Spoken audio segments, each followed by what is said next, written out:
Hello এবং বিকোডারে আপনাকে স্বাগত। আজ আমরা আপনাদের সামনে বছরের অন্যতম গুরুত্বপূর্ণ একটি শো উপস্থাপন করছি, যেখানে আমরা আগামী 12 মাসে বিশ্ব এবং ভারতের অর্থনীতির কি হবে তা ডিকোড করব।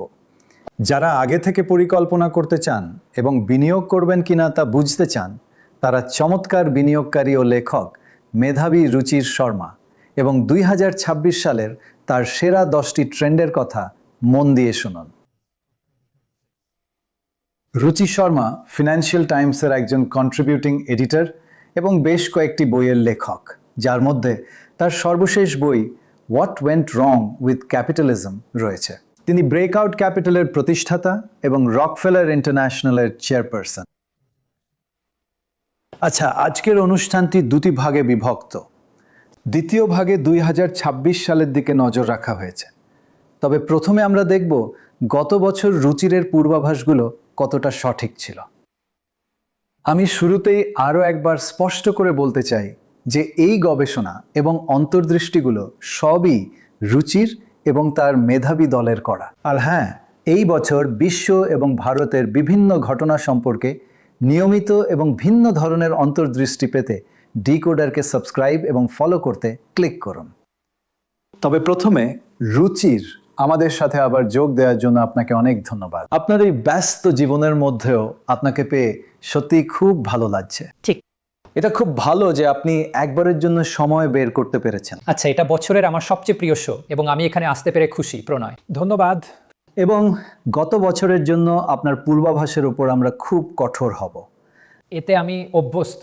আমার মনে হয় আমি এই বিষয়ে 1 দশকেরও বেশি সময় ধরে সমালোচনার কেন্দ্রে আছি।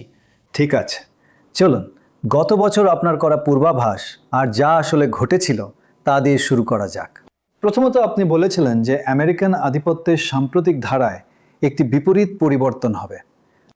আসলে যা ঘটেছিল তা হুবহু তাই। আন্তর্জাতিক ক্ষেত্রটি আমেরিকার চেয়ে দ্বিগুণ ভালো ফল করেছে 2 বার। ওটা দেখুন, ইউরোপ শেয়ার বাজারে 35% রিটার্ন, আমেরিকা 18%। এমনকি উদীয়মান বাজারগুলিতে 34%, আমেরিকা 18%।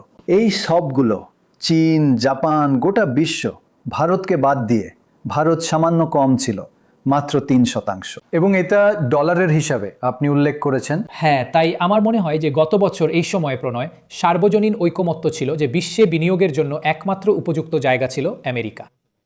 তাই আপনি যদি দেখতেন গ্লোবাল ইকুইটি বেঞ্চমার্কগুলিতে আমেরিকার শেয়ার, উদাহরণস্বরূপ, এটি প্রায় 66% ছিল। হে ভগবান! ঠিক, তাই সবাই নিশ্চিত ছিল যে টাকা রাখার একমাত্র জায়গা হলো আমেরিকা। এবং এর কৃতিত্বস্বরূপ আমেরিকান অর্থনীতি এবং আমেরিকান স্টক মার্কেটের জন্য গত বছরটা তুলনামূলকভাবে ভালো কেটেছে।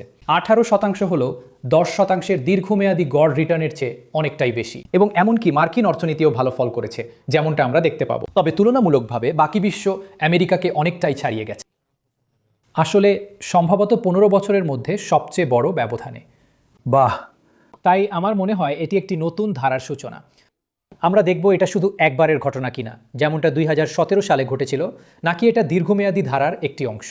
কিন্তু আমার মনে হচ্ছে যে 2025 একটি বড় পরিবর্তনের সময় ছিল। ঠিক।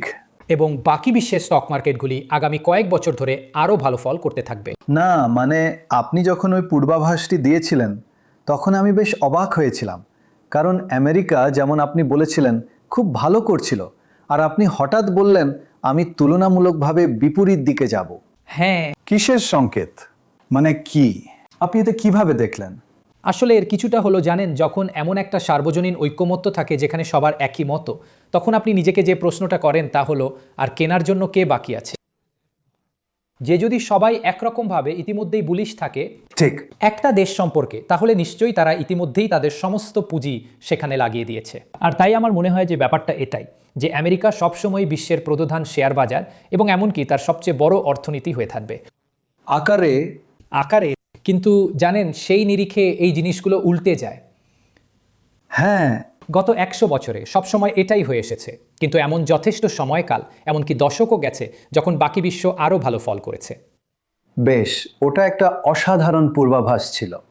আর আমি যেমন ওয়েলথ ম্যানেজমেন্ট সংস্থা 360-এর ক্লায়েন্টদের পরামর্শ দিয়ে আসছি যে তাদের সত্যিই শুধু আমেরিকায় বিনিয়োগ করার বাইরেও ভাবা প্রয়োজন। দ্বিতীয়ত, আপনি বলেছেন যে আমেরিকা একটি মারাত্মক ভুল করেছে। একটি ফিস্ক্যাল ডেফিসিট সম্পূর্ণ আলাদা স্তরে রয়েছে। আসলে যা ঘটেছিল তা হলো ট্যারিফ ফিস্ক্যাল উদ্বেগ কমিয়েছে এবং 10 বছরের ইল্ড কমে গেছে। কিন্তু জিডিপি শতাংশ হিসাবে ফিস্ক্যাল ডেফিসিট দেখুন, আমেরিকা এটা 6.9 থেকে কমে 6, কিন্তু এখনও 6%। ইউরোপের তুলনায় যা তার অর্ধেক, 3%। ভারত আমেরিকার থেকেও অনেক কম, 4.8, এবং উদীয়মান বাজারগুলি সব মিলিয়ে 4.8। তাই এখনও খুব বেশি, কিন্তু কিছুটা কমেছে। হ্যাঁ, তাই আমার মনে হয় যে এটা আমার কাছে কিছুটা আশ্চর্যজনক ছিল এবং আমি যেমনটা আশা করেছিলাম এটা ঠিক সেভাবে ঘটেনি। কারণ আমার মনে হয় আমেরিকায় বাজেট ঘাটতি কমানোর উৎসাহ খুব কম এবং রাজনীতিবিদরা যতক্ষণ না তারা কোনো সংকটের সম্মুখীন হন, ঠিক, তাদের অভ্যাস হলো শুধু আরও বেশি খরচ করা এবং যেখানেই সম্ভব করও কমানো, কারণ তারা শুধু একভাবে টাকাটা ফেরত দিতে চায় বা তারা শুধু অন্যের টাকা খরচ করতে চায়, তাই না? তো রাজনীতিবিদরা এটাই করে। ঠিক। সুতরাং আসল বিষয়টা হলো যে কোনো বড় সংকট ছাড়াই আমেরিকার বাজেট ঘাটতি কমে গেছে, কারণ এখানে শুল্ক একটি খুব বড় ভূমিকা পালন করেছে। শুল্ক থেকে প্রাপ্ত রাজস্ব জিডিপির প্রায় 1% পর্যন্ত অবদান রেখেছে আমেরিকার রাজস্ব ঘাটতিতে, এবং সেটাই রাজস্ব ঘাটতি কমাতে সাহায্য করেছে। ঠিক আছে, সুতরাং আমি মনে করি যে আমেরিকা জানেন সামলাতে পেরেছে।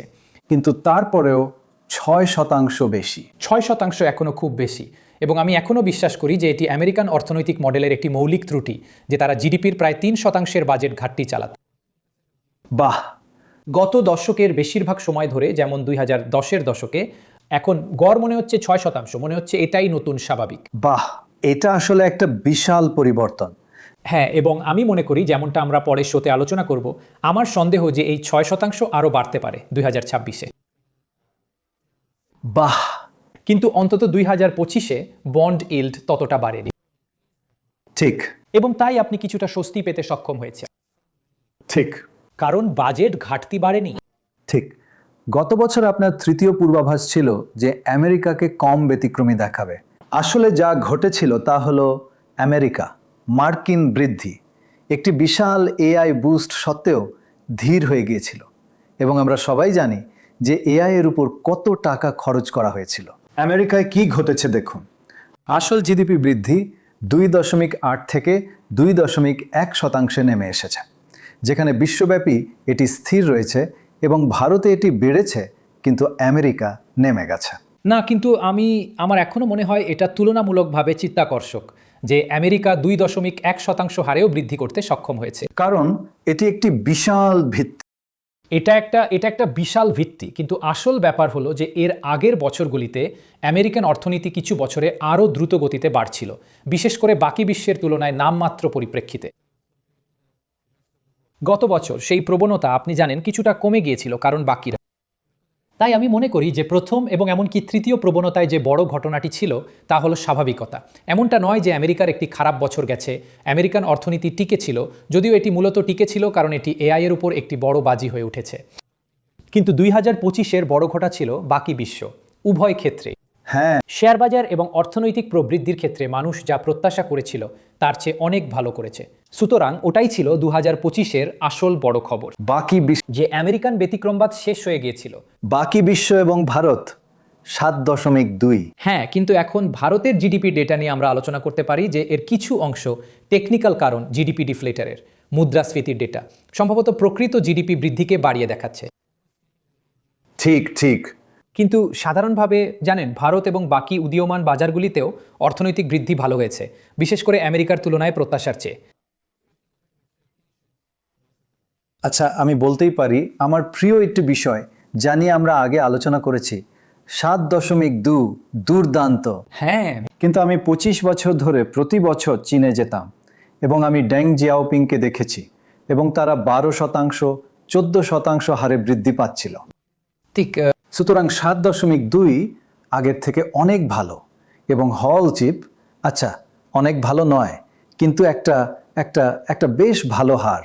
কিন্তু যতক্ষণ না আমরা 12-14-তে পৌঁছচ্ছি, আমরা আরেকটা এশীয় বিস্ময়।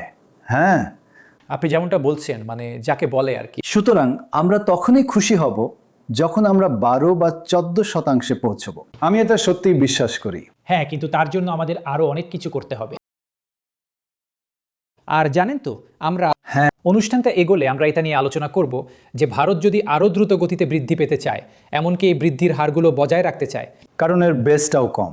হ্যাঁ, কম বেসটা ছাড়াও কিছু টেকনিক্যাল সমস্যা আছে, যে কারণে বৃদ্ধির হারটা আপনি জানেন মানে 8% কাছাকাছি মনে হচ্ছে, বরং সম্ভবত আসল 6%-এর চেয়ে ঠিক যেটা আমরা পারতাম আগামী 1 বছর বা তার কাছাকাছি সময়ে দেখতে পাবো। ঠিক। আর এর কারণটা হলো জিডিপি ডিফ্লেটরের কিছু সমস্যা সৃষ্টি করা ছাড়াও এই বিষয়ে খুব বেশি টেকনিক্যাল না হয়েও মূল বিষয়টা হলো এই, যা ভারতীয় শেয়ার বাজারের পারফরমেন্সে দেখা যায়, যার ব্যাপারে আমরা কথা বললাম, যা অন্যান্য ডেটাতেও দেখা যায়, যার ব্যাপারে আমরা কথা বলবো, যে ভারতের আরও অনেক বেশি বিদেশি পুঁজি প্রয়োজন আর অনেক কম লোক রপ্তানি করা প্রয়োজন। কিন্তু তার বদলে ভারতে আমরা যা দেখছি তা হলো যে কার্যত বিদেশি পুঁজি এই দেশে আসছে না। আসলে এটা ভারত থেকে বেরিয়ে যাচ্ছে। হ্যাঁ এই বছর সেটা আসলে খুব চিন্তার বিষয় ছিল। হ্যাঁ, আর অন্য বিষয়টা হলো, কারণ একটা বড় বিষয় মানে চীনের 12% একটা প্রধান কারণ ছিল টাকা আসা। যেমন হ্যাঁ, বিশেষ করে সরাসরি বিদেশি বিনিয়োগ, সরাসরি বিদেশি বিনিয়োগ যে তারা পাচ্ছিল জানেন জিডিপির 3-4% সরাসরি বিদেশি বিনিয়োগ।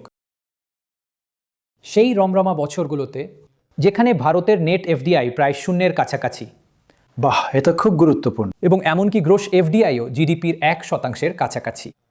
তাই আমার মনে হয় ভারতের যে মূল সমস্যাটার সমাধান করা দরকার তা হলো আমরা কিভাবে আরও বেশি বিদেশি মূলধন পাবো, কারণ আমাদের সেটা প্রয়োজন, কারণ প্রাইভেট বিশেষ করে বিনিয়োগ, শিল্পে সরাসরি বিনিয়োগ এবং ইত্যাদি, তাই না? কারণ সেটা প্রযুক্তি হস্তান্তরেও সাহায্য করে। হ্যাঁ হ্যাঁ। এবং আরও যে বিষয়ে আমরা কথা বলবো তা হলো আপনি কিভাবে কম লোকও রপ্তানি করবেন। সেটা হলো যে অনেক লোক ভারত ছেড়ে চলে যাচ্ছে, বিশেষ করে এখন ব্যাপক হারে, যে আমার মনে হয় গত 1 বছরে প্রায় 7 লক্ষ লোক ভারত ছেড়েছে।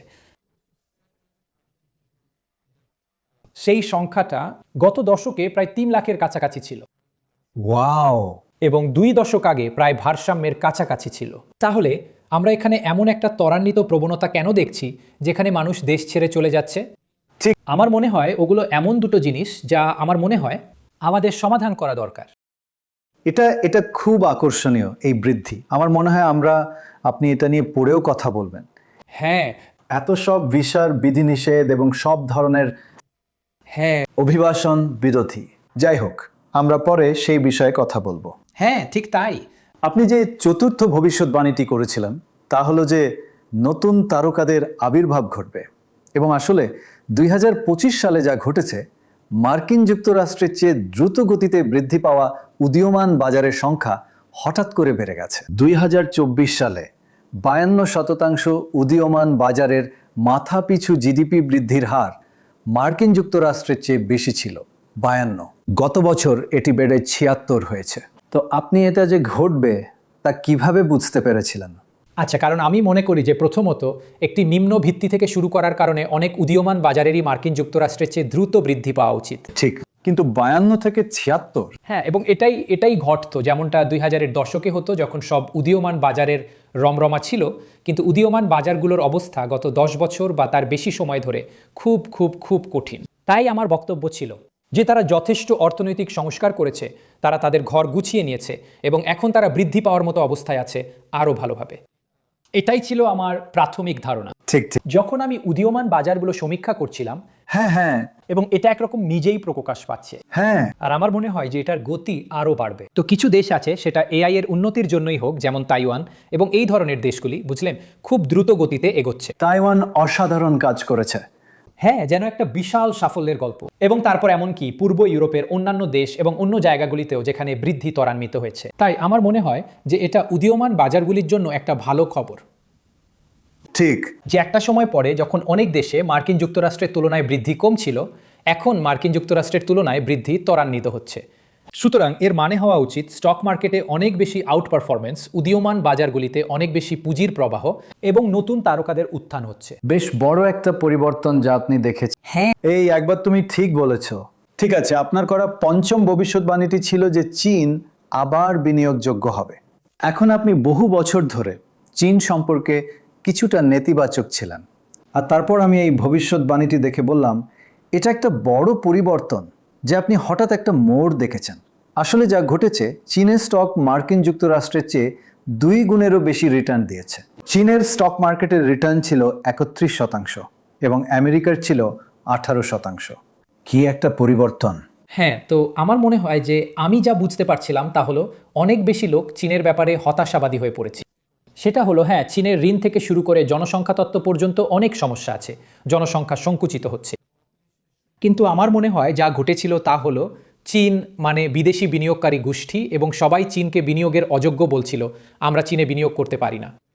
এবং তারপর আমার মনে হয় তারা আবার আবিষ্কার করলো যে না, যখন এআই এবং প্রযুক্তির মতো বিষয় আসে তখন চীন এখনও একটি খুব ভালো বাজি।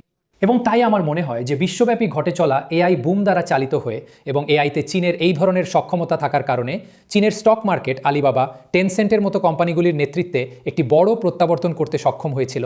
আপনি জানেন, ঠিক।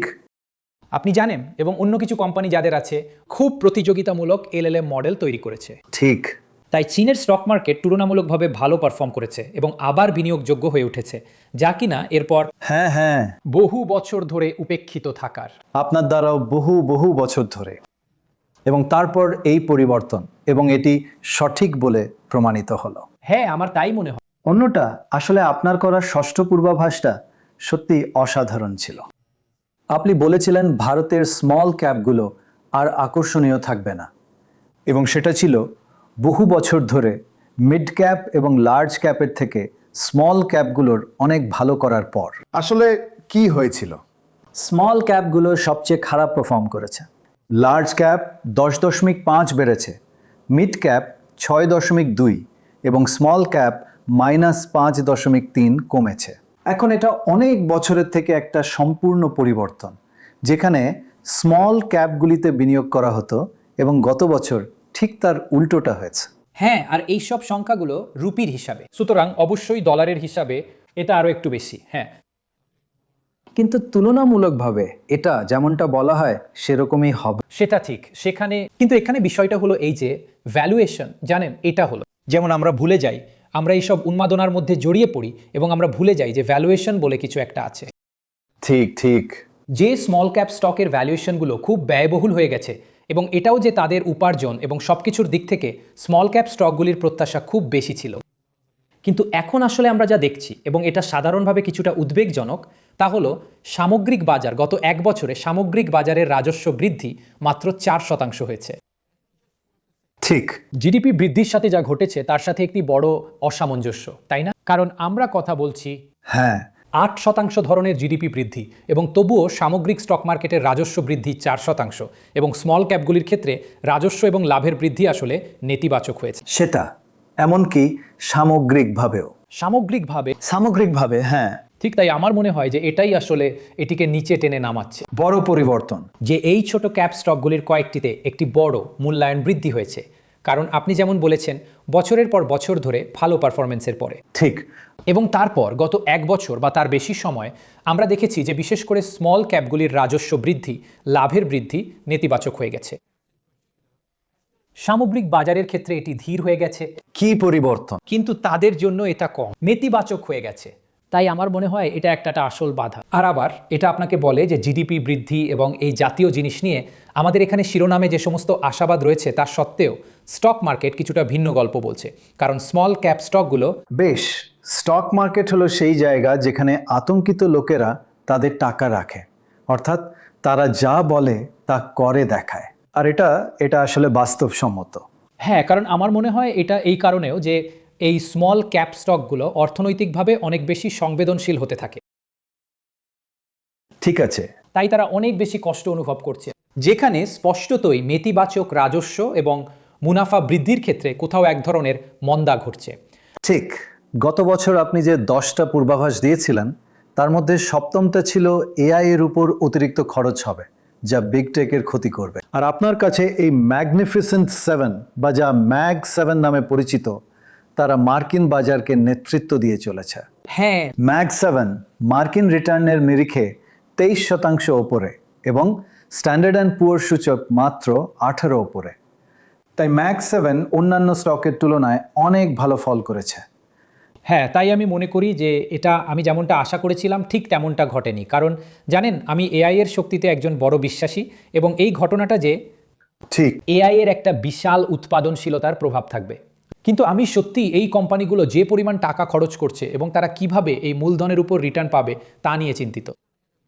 আমার মনে হয় এটাই আমার চিন্তা ছিল এবং আমি ভেবেছিলাম যে 2025 সালে বিনিয়োগকারীরা এই বিষয়ে আরও অনেক বেশি চিন্তিত হয়ে পড়বে। ঠিক। এবং এখন পরের গ্রাফটা যেমন দেখাচ্ছে যে হ্যাঁ, এই তো আমরা। হ্যাঁ, অতিরিক্ত খরচ এর ক্ষতি করবে, কিন্তু ম্যাগনিফিসেন্ট 7 ম্যাগ 7 তারা বিভক্ত হয়ে গেছে এবং গুগল 66%, এবং তারা এআই এর ক্ষেত্রে একটু দেরিতে শুরু করেছিল, এবং মাইক্রোসফট যেটা মাত্র 16% বেড়েছিল ছিল অন্যতম সূচনাকারী। সুতরাং এবং অ্যামাজন 5%। তাহলে কি পার্থক্য 66 থেকে 5%? এই বিভাজন কেন? হ্যাঁ, কিন্তু আমার মনে হয় এটা আপনাকে অন্য একটা গল্প বল। সুতরাং আমি যেমন বলেছিলাম যে আমি আশা করেছিলাম যে উদ্বেগ দেখা দেবে, যে বিনিয়োগকারীরা জিজ্ঞাসা করতে শুরু করবে যে ঠিক আছে এই সব টাকা কোথায় যাচ্ছে, এবং আমার মনে হয় আমরা তার বদলে যা দেখলাম তা হলো মোটের উপর উদ্বেগ ছিল বলে মনে হচ্ছে না, কারণ সার্বিক রিটার্ন খুব ভালো ছিল। কিন্তু যদি আপনি খুঁটিয়ে দেখেন সেই উদ্বেগগুলো সামনে আসছে। অ্যামাজন কেন খারাপ পারফর্ম করেছে? মেটাও জানেন তেমন ভালো করতে পারেনি। তার কারণ হলো এই কোম্পানিগুলো অনেক বেশি খরচ করছে এবং তারা আসলে প্রথমবারের মতো ঋণ নিতে শুরু করেছে তাদের এআই বিনিয়োগের অর্থায়নের জন্য। ঠিক। যেখানে গুগল এবং এনভিডিয়া তারা এখনও ক্যাশ কাউ হয়েই আছে, যে তারা কোনো ঋণ নিচ্ছে না, কারণ এটা খুব আগ্রহজনক।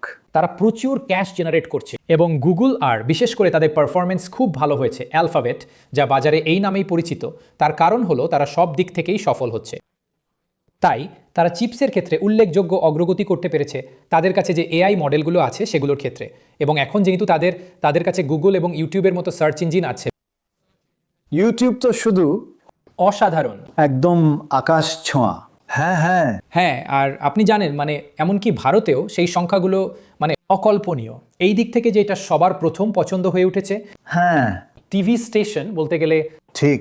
সাধারণ মানুষের জন্য, যেখানে প্রতিদিন 600 মিলিয়নেরও বেশি লোক টিউন ইন করে আমি শুনেছি। ঠিক।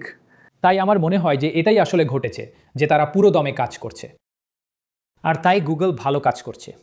আর অন্যান্য কিছু এআই কোম্পানির মতো নয় যারা এখন এআইতে তাদের বিনিয়োগের জন্য অর্থ যোগান দিতে প্রচুর ঋণ নিচ্ছে। গুগল আর এনভিডিয়ার কাছে এখনও প্রচুর নগদ টাকা আছে। তাই আমার মনে হয় এই পার্থক্যটা দেখা যাচ্ছে। আমি একটা ছোট মন্তব্য করতে চাই যে 3-4 বছর আগে যখন আমি সিলিকন ভ্যালিতে যেতাম, তখন লোকেরা গুগলের প্রধান সুন্দর পিচাইকে নিয়ে খুব সন্দিহান ছিল। কিন্তু দেখুন সুন্দর পিচাই কি করেছেন, তিনি বাকিদের থেকে এগিয়ে আছেন। 66%, ওটা অনেকটা। গত বছর অন্তত। হ্যাঁ, গত বছর। হ্যাঁ, কিন্তু তাই আমি আশা করি প্রত্যেক ওর সম্পর্কে ধারণাটা পাল্টেছে, কারণ মানে উনি সত্যি পারফর্ম করেছেন। অ্যালফাবেটের জন্য একটা উল্লেখযোগ্য বছর, বা হ্যাঁ, গুগল নামে তারা পরিচিত। হ্যাঁ, ঠিক ঠিক ঠিক। ঠিক আছে, আপনার 10টা পূর্বাভাসের মধ্যে 8মটা ছিল আমেরিকাকে ছাড়া বিশ্বজুড়ে বাণিজ্য বাড়বে। আসলে আমেরিকায় বাণিজ্য কমেছে এবং আমেরিকার বাইরে বেড়েছে। এখন আমেরিকার ট্যারিফ বসিয়েছে, কিন্তু রপ্তানি বৃদ্ধির হারগুলো দেখুন। মার্কিন যুক্তরাষ্ট্রকে বাদ দিয়ে বিশ্বে বাণিজ্যের বৃদ্ধির হার 5% থেকে বেড়ে 6.4% হয়েছে। চমৎকার। আর আমেরিকায় ট্রাম্প যা চেয়েছিলেন তার একরকম ঠিক উল্টো, এটা 4.6 থেকে 4.8%-এ নেমে গেছে। কি এমনটা কেন হয়েছে? হ্যাঁ, আমার মনে হয় তাই। মানে এখানে দুটো জিনিস কাজ করছে। এক, ট্রাম্প শুল্ক বসিয়ে বাণিজ্য যুদ্ধকে স্পষ্টতই বাড়িয়ে তোলার সিদ্ধান্ত নিয়েছিলেন। বাকি বিশ্ব, খুব মজার ব্যাপার হলো, প্রতিশোধ নেয়নি। ঠিক ঠিক। তো ওটাই ছিল একটা কারণ যা বাণিজ্য যুদ্ধের ক্ষতিকে সীমিত রেখেছিল। বাকি বিশ্ব, হ্যাঁ, ওরা বলেনি আমরাও বাড়াবো। হ্যাঁ হ্যাঁ, আসলে ওরা বলেছিল ঠিক আছে, একদম ঠিক। হ্যাঁ, মানে আমরা আলোচনা করব, আর সেটা বাণিজ্য যুদ্ধের প্রভাবকে ক্ষতিগ্রস্ত করেছে। কিন্তু দ্বিতীয়ত, যেটা সম্ভবত আরও আকর্ষণীয় প্রবণতা এবং যার কথা আমি গত বছর বলেছিলাম, সেটা এখন দেখা যাচ্ছে হলো যে অনেক দেশ বলছে ঠিক আছে আমেরিকা আমাদের সাথে এটা করছে, আসুন আমরা খুঁজে বের করি কিভাবে একে অপরের সাথে আরও বেশি বাণিজ্য করা যায়। আমরা এখনও মুক্ত বাণিজ্যের সুবিধার ওপর বিশ্বাস রাখি, এবং এটা ভারতের ক্ষেত্রেও সত্যি। ঠিক। সেটা হলো যদি আপনি ভারতের দিকে তাকান, যেমন একটা জিনিস আমরা অতীতে আলোচনা করতাম, তা হলো যে ভারত একটু বেশি সংরক্ষণবাদী ছিল। ঠিক।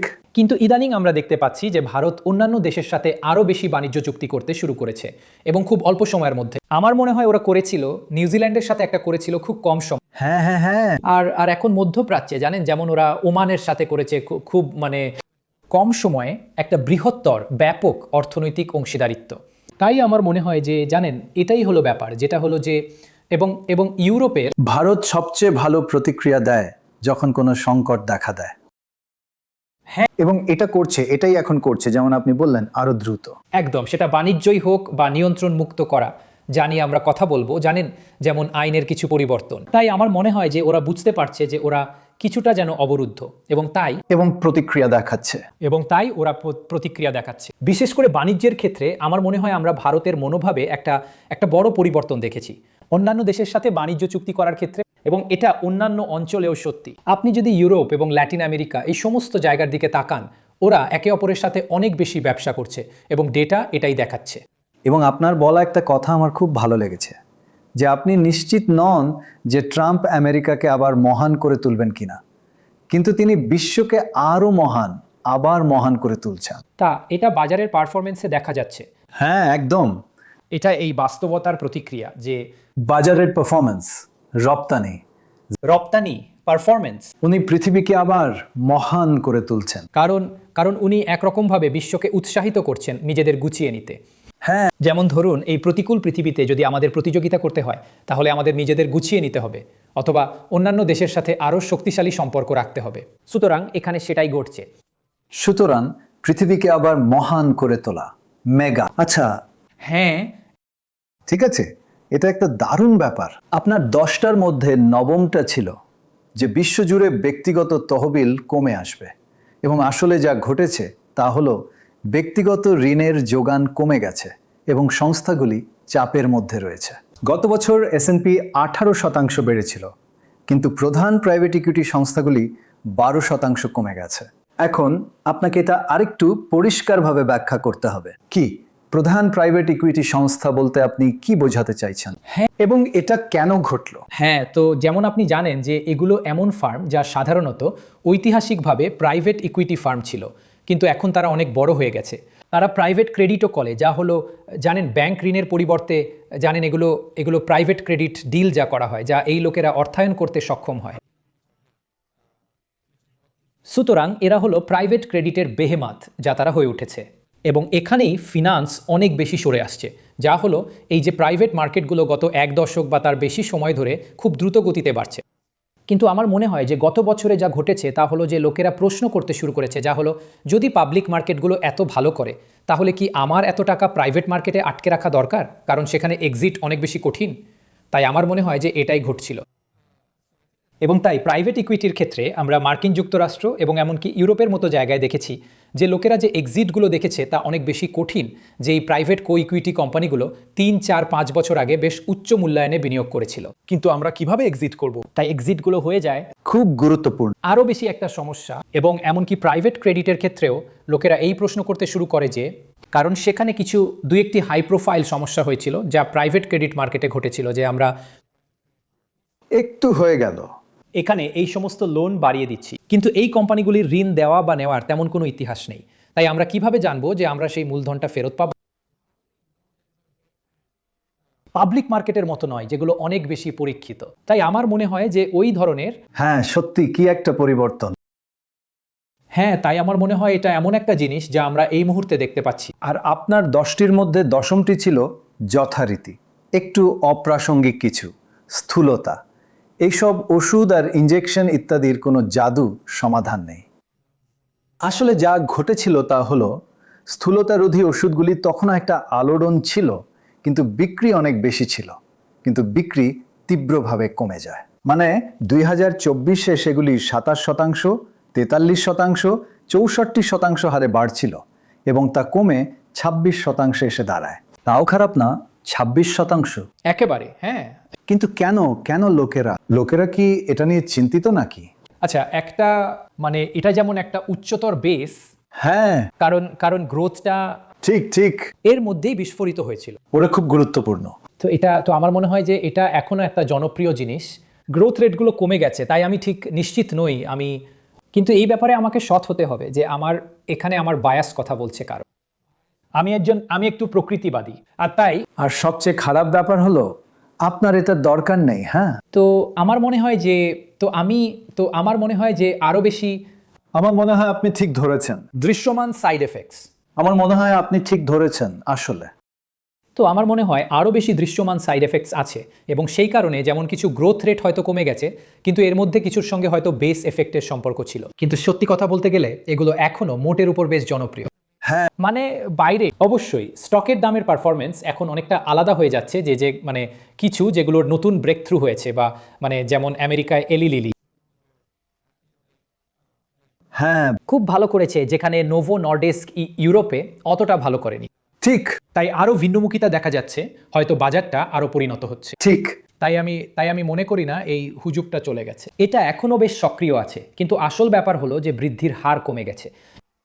এবং অপেরা মিনিস্ট্রি এটা দেখিয়েছে যে এটা এখনো একটা হুজুগ। ঠিক আছে, আপনার স্কোর কার্ডের একটা দ্রুত সারসংক্ষেপ করা যাক। আমি আপনাকে 10-এর মধ্যে 8 দিচ্ছি, যা আসলে দারুণ ভালো। প্রথমত, আপনি আমেরিকান আধিপত্যের সাম্প্রতিক ধারার একটি বিপরীত পরিবর্তনের কথা বলেছেন। একদম ঠিক।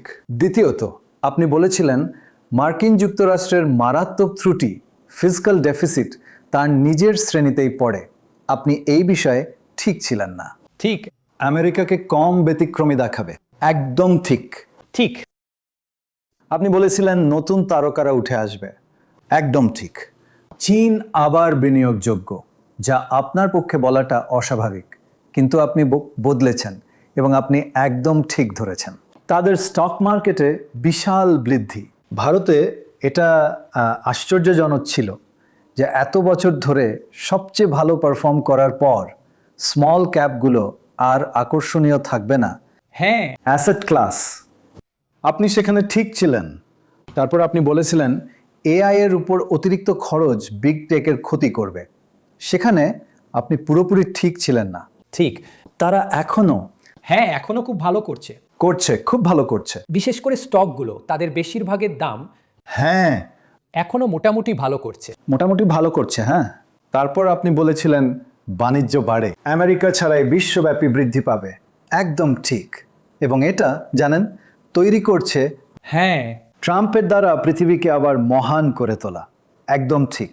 ব্যক্তিগত তহবিল বিশ্বব্যাপী মন্থর হবে, এবং আমরা এটা নিয়ে আলোচনা করলাম যে এটা হয়েছে। এবং তারপর স্থূলতা। কোনো জাদুকরী সমাধান নেই। এটা কোনো জাদুকরী সমাধান নয়, কিন্তু মানুষ এখনো 26% বৃদ্ধি। এটা এখনও বেশ ভালো। হ্যাঁ, একটা বড় ভিত্তির উপর এটা এখনো, কিন্তু আমি বলবো ঠিক আছে, আপনাকে প্রায় একটা বর্ডার লাইন। ঠিক আছে। বর্ডার লাইন আমরা আপনাকে এটা দিচ্ছি, না হলে এটা 7.5 ঠিক। 10-এর মধ্যে। ঠিক আছে, এখন আসা যাক 2026-এর জন্য রুচিরের পূর্বাভাসগুলো কি কি। এবং যদি আপনি জানতে চান আপনার তহবিল নিয়ে কি করবেন, আপনি কোথায় ভ্রমণ করতে চান, আপনি কি করতে চান, তাহলে এই 10টা ট্রেন্ডের প্রত্যেকটা শুনুন। প্রথমে আপনি বলেছেন এআই একটা বুদবুদ। এটা একটা বুদবুদ, এবং আপনার কাছে 4টি ও আছে, যা একটি বুদবুদ যে কোনো বুদবুদকে আকার দেয়। অতিমূল্যায়ন, অতিরিক্ত মালিকানা, অতিরিক্ত বিনিয়োগ এবং অতিরিক্ত লিভারেজ। আপনি এটা দিয়ে কি বোঝাতে চাইছেন সেটা ব্যাখ্যা করুন। জানেন, আমি বাবলস নিয়ে অনেক পড়াশোনা করেছি। হ্যাঁ, এটা আমার গবেষণা করা প্রিয় বিষয়গুলির মধ্যে একটি। আমার যাই হোক 30 বছরের বিনিয়োগ জীবনে। আমার মনে হয় আপনি 1500 সাল থেকে বাবলস দেখছেন। হ্যাঁ, বাবলস, জানেন তো বাবলসের ইতিহাস। ঠিক আর বাবলসের কোনো স্ট্যান্ডার্ড সংজ্ঞা নেই। ঠিক। ঠিক, কারণ লোকেরা আসলে আজকাল লোকেরা বলে যে বাবলস নিয়ে আলোচনাতেও প্রায় একটা বাবল তৈরি হয়েছে, তাই না? কারণ এত লোক বি শব্দটা ব্যবহার করছে, ঠিক খুবই একরকম, ঠিক। প্রায় বেখেয়ালে। তো আমার একটা কাঠামো আছে, আর সেটা হলো যে 4টে উপায় আছে যা দিয়ে আপনি মাপতে পারেন যে কিছু একটা বাবল কিনা। ঠিক। তো একটা হলো অতি মূল্যায়ন, যেটা একেবারে সোজা সফটা। যে মূল্যায়নটা কি? তো আপনি যদি আমেরিকান স্টক মার্কেট এবং বিশেষ করে এআই সেক্টরের দিকে তাকান, মূল্যায়নগুলো কীরকম? এটা হাস্যকরভাবে অতিমূল্যায়িত। আর এটা মানে খুব বেশি, মানে কিছু লোক বলে এটা আরও বেশি হতে পারে, যেমনটা 1999-2000 সালে ছিল। কিন্তু আপনি যদি দামের কিছু ট্রেন্ডও দেখেন, এবং জানেন তো এই বিষয়ে আমাদের একটা গ্রাফ আছে। বাধা দেওয়ার জন্য দুঃখিত। দামের প্রবণতা। দুঃখিত, আপনি বললেন 99, 2000। আপনি জানেন তারপর কি হয়েছিল? একদম ঠিক। তাহলে ঠিক আছে, চালিয়ে যান। হ্যাঁ, কিন্তু তার আগে বাবল শীর্ষে পৌঁছেছিল আপনি আরো 50%, 100% বৃদ্ধি পেয়েছিলেন। আজ আমরা যেখানে আছি সেখান থেকে হ্যাঁ, মানে কিছু পরিমাপ অনুযায়ী কিন্তু জানেন সেটা নিয়ে বিতর্ক হতে পারে, কিন্তু সাধারণভাবে আমেরিকান বাজারের মূল্যায়ন বিশেষ করে এআই স্টকগুলি বেশ দামি এবং দামের প্রবণতাও খুব দীর্ঘায়িত। যদি আপনি পরের গ্রাফটা দেখেন, যদি আপনি দেখেন এই যে ঐতিহাসিকভাবে বাবলগুলো সাধারণত দাম 10 গুণ বেড়ে যায় মুদ্রাস্ফীতির সাথে সামঞ্জস্য করার পরে অথবা 10 থেকে 15 বছরের সময়সীমার মধ্যে। ওটা আসলে এটা একটা অসাধারণ পরিসংখ্যান আপনি খুঁজে পেয়েছেন যে এআই বাবলটা ফুলে ওঠে যতক্ষণ না সুদের হার পরিবর্তন হয়। কিন্তু এর উপরেও অতিরিক্ত মূল্যায়ন আছে। বড় বাবলগুলোতে দাম 10 বছরে 10 গুণ বেড়ে যায়। হ্যাঁ, এবং আপনি সেটা দেখেন বছরের পর, মানে দশকের পর দশক, বাবলের পর বাবল, এর বাবলের বড় বাবলগুলো হ্যাঁ যেটা আমি এখানে যুদ্ধ পরবর্তী ইতিহাসে দেখিয়েছি, হ্যাঁ, এটাই সাধারণ প্রবণতা হয়ে এসেছে। তাই আমি বলবো যে এবং শেষ যে জিনিসটা আছে ইউএস টেক এখন 10 বছর হ্যাঁ এবং এটা 10 গুণ। হ্যাঁ 10 বছরের একটু বেশি।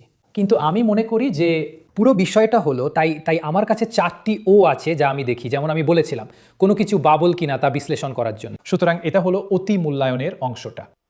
তারপর আপনাকে অতিরিক্ত বিনিয়োগের দিকে দেখতে হবে, এবং যেমন আমি বলেছিলাম এবং আপনি জানেন সেখানে অনেক বিনিয়োগ হচ্ছে। আসলে আমেরিকাতে আজ জিডিপির একটা শেয়ার হিসেবে টেক বিনিয়োগ হলো প্রায় 6%, আর গত কয়েক বছরে যা ছিল তার তুলনায় এটা অনেক বড়।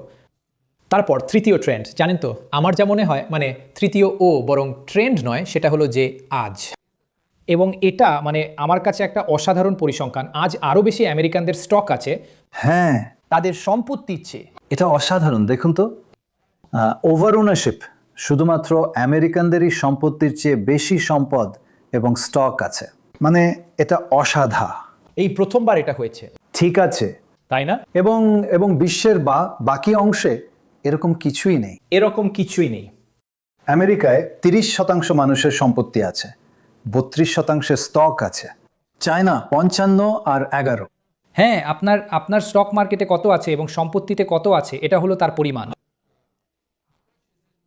হ্যাঁ, এখন সাধারণত আমরা এটা দেখতে অভ্যস্ত যে আপনার বেশিরভাগ সম্পদ আপনি যে বাড়িতে থাকেন এবং আপনার যে সম্পত্তি আছে তার মধ্যেই থাকে। ঠিক ঠিক ঠিক। কিন্তু এখন আমেরিকায় আমরা যা দেখি তা হলো ওয়াও, যে লোকেদের সম্পত্তি বাজারের চেয়ে স্টক মার্কেটে তাদের সম্পদ বেশি রয়েছে। এটা আশ্চর্যজনক।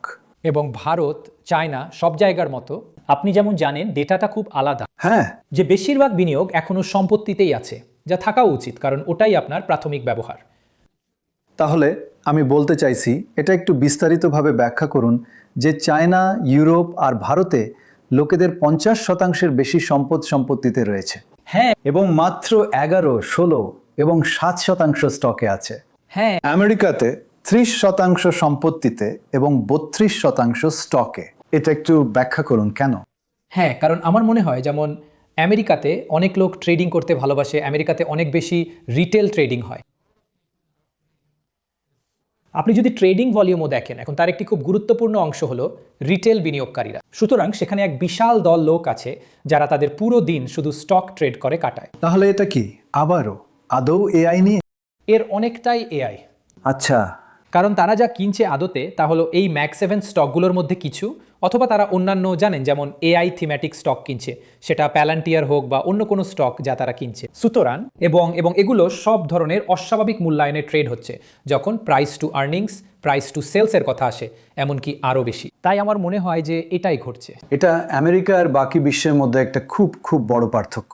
হ্যাঁ, এটা আমার কাছে বাড়াবাড়ির একটা সমাজতাত্ত্বিক লক্ষণ, হ্যাঁ হ্যাঁ, যে কেন আপনি আপনার এত সময় স্টক ট্রেডিংয়ে ব্যয় করবেন। আর আমার মনে হয় আমেরিকার অনেক তরুণী বাড়ি কেনার আশা প্রায় ছেড়েই দিয়েছে। আর ওরা বলছে জানেন তো, যেহেতু এটা খুব দামি আমরা শুধু খরচ করব যা আমরা পাই ট্রেডিংয়ের ক্ষেত্রে স্টক মার্কেটে। তাই হে ভগবান।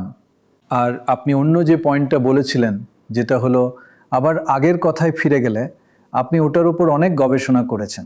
বাবলগুলো ফেটে যায় যখন সুদের হার। হ্যাঁ, যদি আমি শুধু এখানে একটা কথা বলি, হ্যাঁ হ্যাঁ, দুঃখিত, কলকাতার যেটা হলো যে সুতরাং আমরা এখানে 4টি ও করলাম। সুতরাং যেমন আমি বলেছিলাম, হ্যাঁ হ্যাঁ হ্যাঁ হ্যাঁ, সুতরাং আমরা কথা বলেছি যে কিভাবে এটা এখানে মিলে যায়, যেটা হলো যে আপনার ওভার ভ্যালুয়েশন আছে। হ্যাঁ, আপনার ওভার ইনভেস্টমেন্ট আছে, ঠিক ওভার ওনারশিপ আমরা এই মাত্র দেখালাম। ঠিক কি চলছে সেই ব্যাপারে? আর শেষটা হলো ওভার লিভারেজের দিক থেকে, ঠিক আর মানে খুব বেশি ঋণের দ্বারা। হ্যাঁ, এখন এখানে সত্যি বলতে এই কোম্পানিগুলো এখনো পর্যন্ত খুব বেশি ঋণ নেয়নি, কিন্তু সেই ছবিটা খুব দ্রুত বদল যাচ্ছে, যেটা হলো তারা প্রথমবারের জন্য অনেক বেশি ঋণ নিতে শুরু করছে। এটাই আপনি বলেছিলেন, যেগুলোর মধ্যে কিছু অত দ্রুত বাড়েনি তারা অনেক ঋণ নিয়েছে।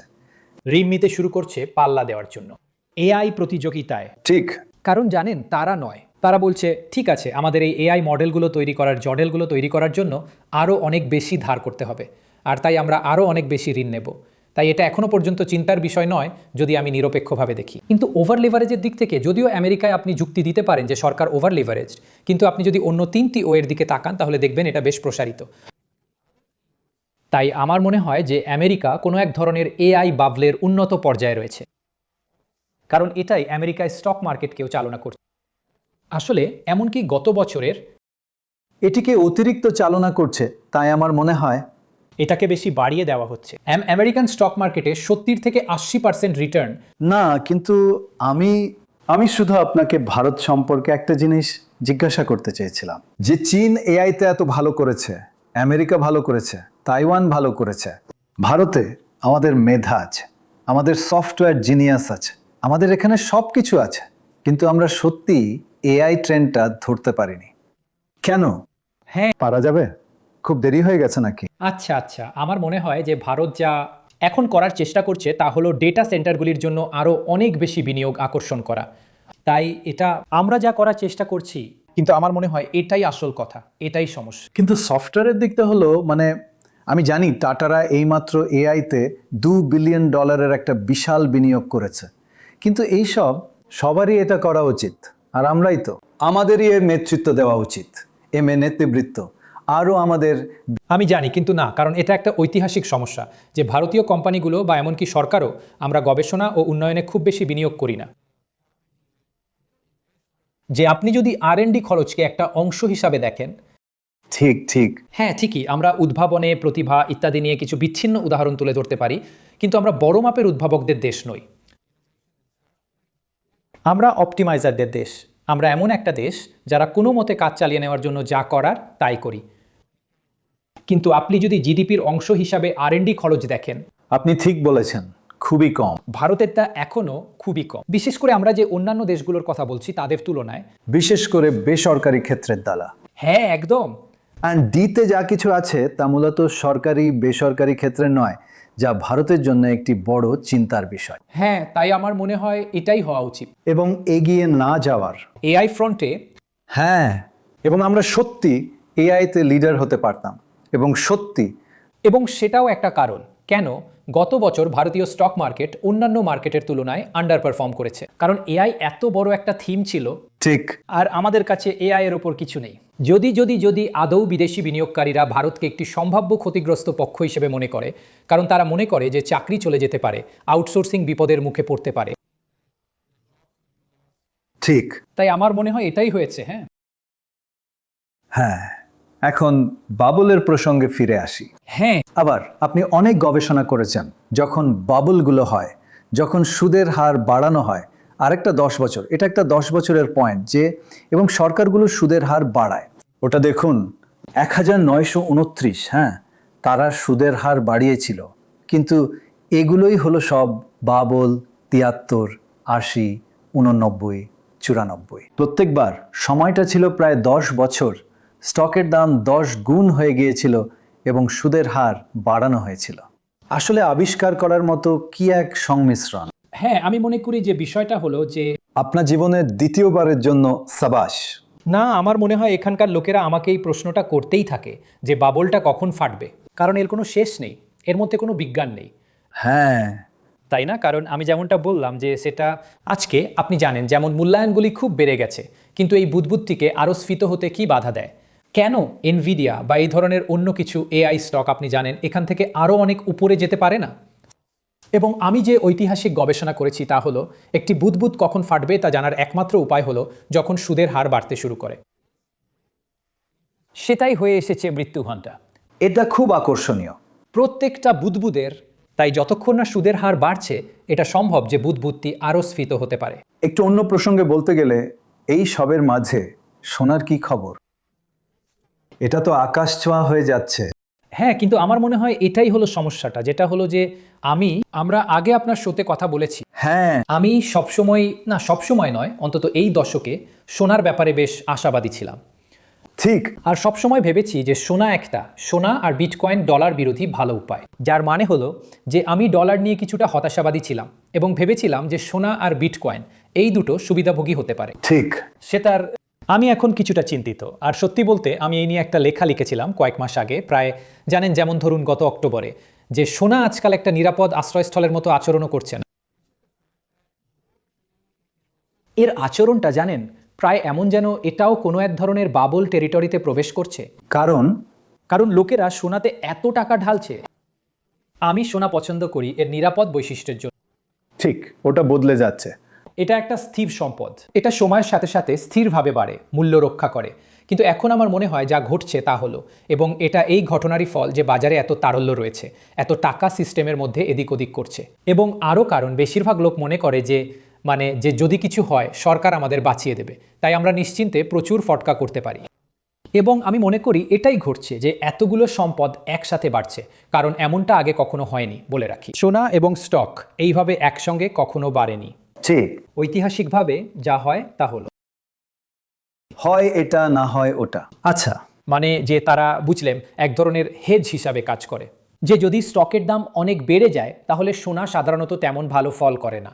ঠিক। যদি সোনার দাম খুব বেড়ে যায় তাহলে সাধারণত খারাপ সময়, তাই না? কারণ লোকেরা এক ধরনের হেজ চায়। ঠিক, কারণ স্টক পড়ে গেছে, লোকেরা সরে গেছে। স্টক পড়ে গেছে এবং ব্যাস। এইবার যেটা খুব অস্বাভাবিক তা হলো সোনা এবং স্টক একসাথে পার্টি করছে। আর তাই আমার কাছে এর মানে হলো যে যদি এবং যখন সুদের হার বাড়ে তখন তা সোনার জন্য নেতিবাচক হতে পারে। কিন্তু এখনকার জন্য যতদিন এই দুটো চলছে, একসাথে আচরণ করছে, সবাই খুশি বোধ করছে। কিন্তু এটা ভারতের জন্য বেশ ভালো খবর, কারণ আমাদের ঘরে ঘরে এবং গোটা দেশ মিলিয়ে প্রচুর সোনা আছে। তাই সোনার দাম বাড়ার ফলে আমাদের সম্পদের ভিত্তি সত্যিই বেড়ে গেছে। এবং আচ্ছা, এটা মিশ্র কারণ, আমরা এর অনেকটা আমদানিও করি। তাই আমাদের ওটা কিনতে হবে। হ্যাঁ, কারণ আমরা এর অনেকটাই আমদানি করি, এবং লোকেরা সোনাটাকে নগদীকরণ করার জন্য আসলে কিছুই করে না, তাই না? কারণ হ্যাঁ, আপনি কিভাবে একটা ইতিবাচক সম্পদ প্রভাব পাবে, আপনার একটা ইতিবাচক সম্পদ প্রভাব থাকে যদি আপনি এটাকে নগদীকরণ করার জন্য কিছু করেন। কিন্তু ভারতে আমরা সোনা জমিয়ে রাখি, এবং আসলে ভারতের বেশিরভাগ মানুষই অখুশি। আবেগজনিত কারণ। আবেগজনিত, এবং তারা এখনও বিয়ে এবং অন্যান্য অনুষ্ঠানের জন্য নতুন সোনা কেনে। তাই বেশিরভাগ মানুষ অতটা খুশি নয় যদি আপনি সোনার গ্রাহক হন। আপনি খুশি যদি আপনি সোনা এবং রূপা এবং অন্যান্য জিনিস নিয়ে একরকম ফাটকাবাজি করতে থাকেন, আপনি খুশি। কিন্তু ব্যবহারকারীদের জন্য এটা ততটা ভালো ছিল না। সুতরাং যেভাবে দাম বেড়ে চলেছে, অনেকেই বলবেন যে ঠিক আছে, সোনাতে বিনিয়োগ করার এটা ভালো সময়।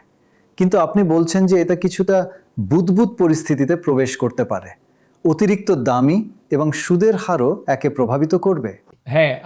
সুতরাং এটা আমার মনে হয় এবার এটা একটা উদ্বেগের কারণ হতে চলেছে। সেটা হলো যদি সুদের হার বাড়ে এবং স্টক কমে যায়, এটা সোনাকেও ক্ষতি করতে পারে, এটাই আমার ভয়। যদিও আমি এই বিষয়ে খুব আশাবাদী ছিলাম। ঠিক। অনেক দিন ধরে। কিন্তু আপনি দেখছেন যে এটা হয়তো এক ধরনের শীর্ষে পৌঁছাচ্ছে। এই দিক থেকে যে এটা একটা বিপজ্জনক এলাকায় প্রবেশ করছে, যেখানে অন্তত আমার মনে হয় আমি উদ্বিগ্ন, অন্তত এতে নতুন টাকা লাগানোর বিষয়ে, যদিও আমার ইতিমধ্যেই এতে কিছু মূলধন বিনিয়োগ করা আছে।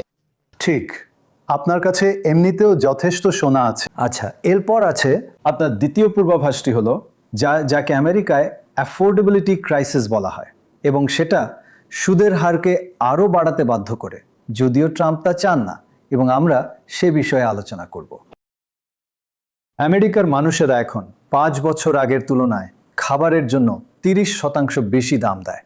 ক্রয় ক্ষমতা, সামগ্রিকভাবে ভোগ্যপণ্যের দাম মাত্র 22% বেড়েছে, কিন্তু খাদ্য ও বাসস্থানের দাম, যার উপর তারা আসলে তাদের জীবন কাটায়, ক্রয় ক্ষমতা 30%।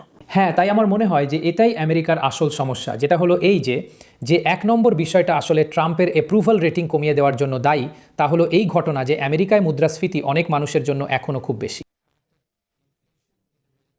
তাই আপনি জানেন যেমন তারা যে সাধারণ জিনিসগুলি কিনছে, মুদিখানার জিনিস, খাবার, সেগুলোর দাম বেশি।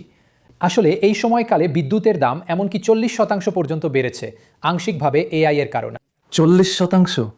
বাবা! এবং বিশেষ করে আপনি জানেন কারণ কিছু এলাকায় তারা অনেক বেশি বিদ্যুৎ ব্যবহার করছে, বিশেষ করে ভার্জিনিয়া এবং এইসব এলাকার মতো জায়গায় যেখানে অনেক ডেটা সেন্টার তৈরি হয়েছে। ঠিক।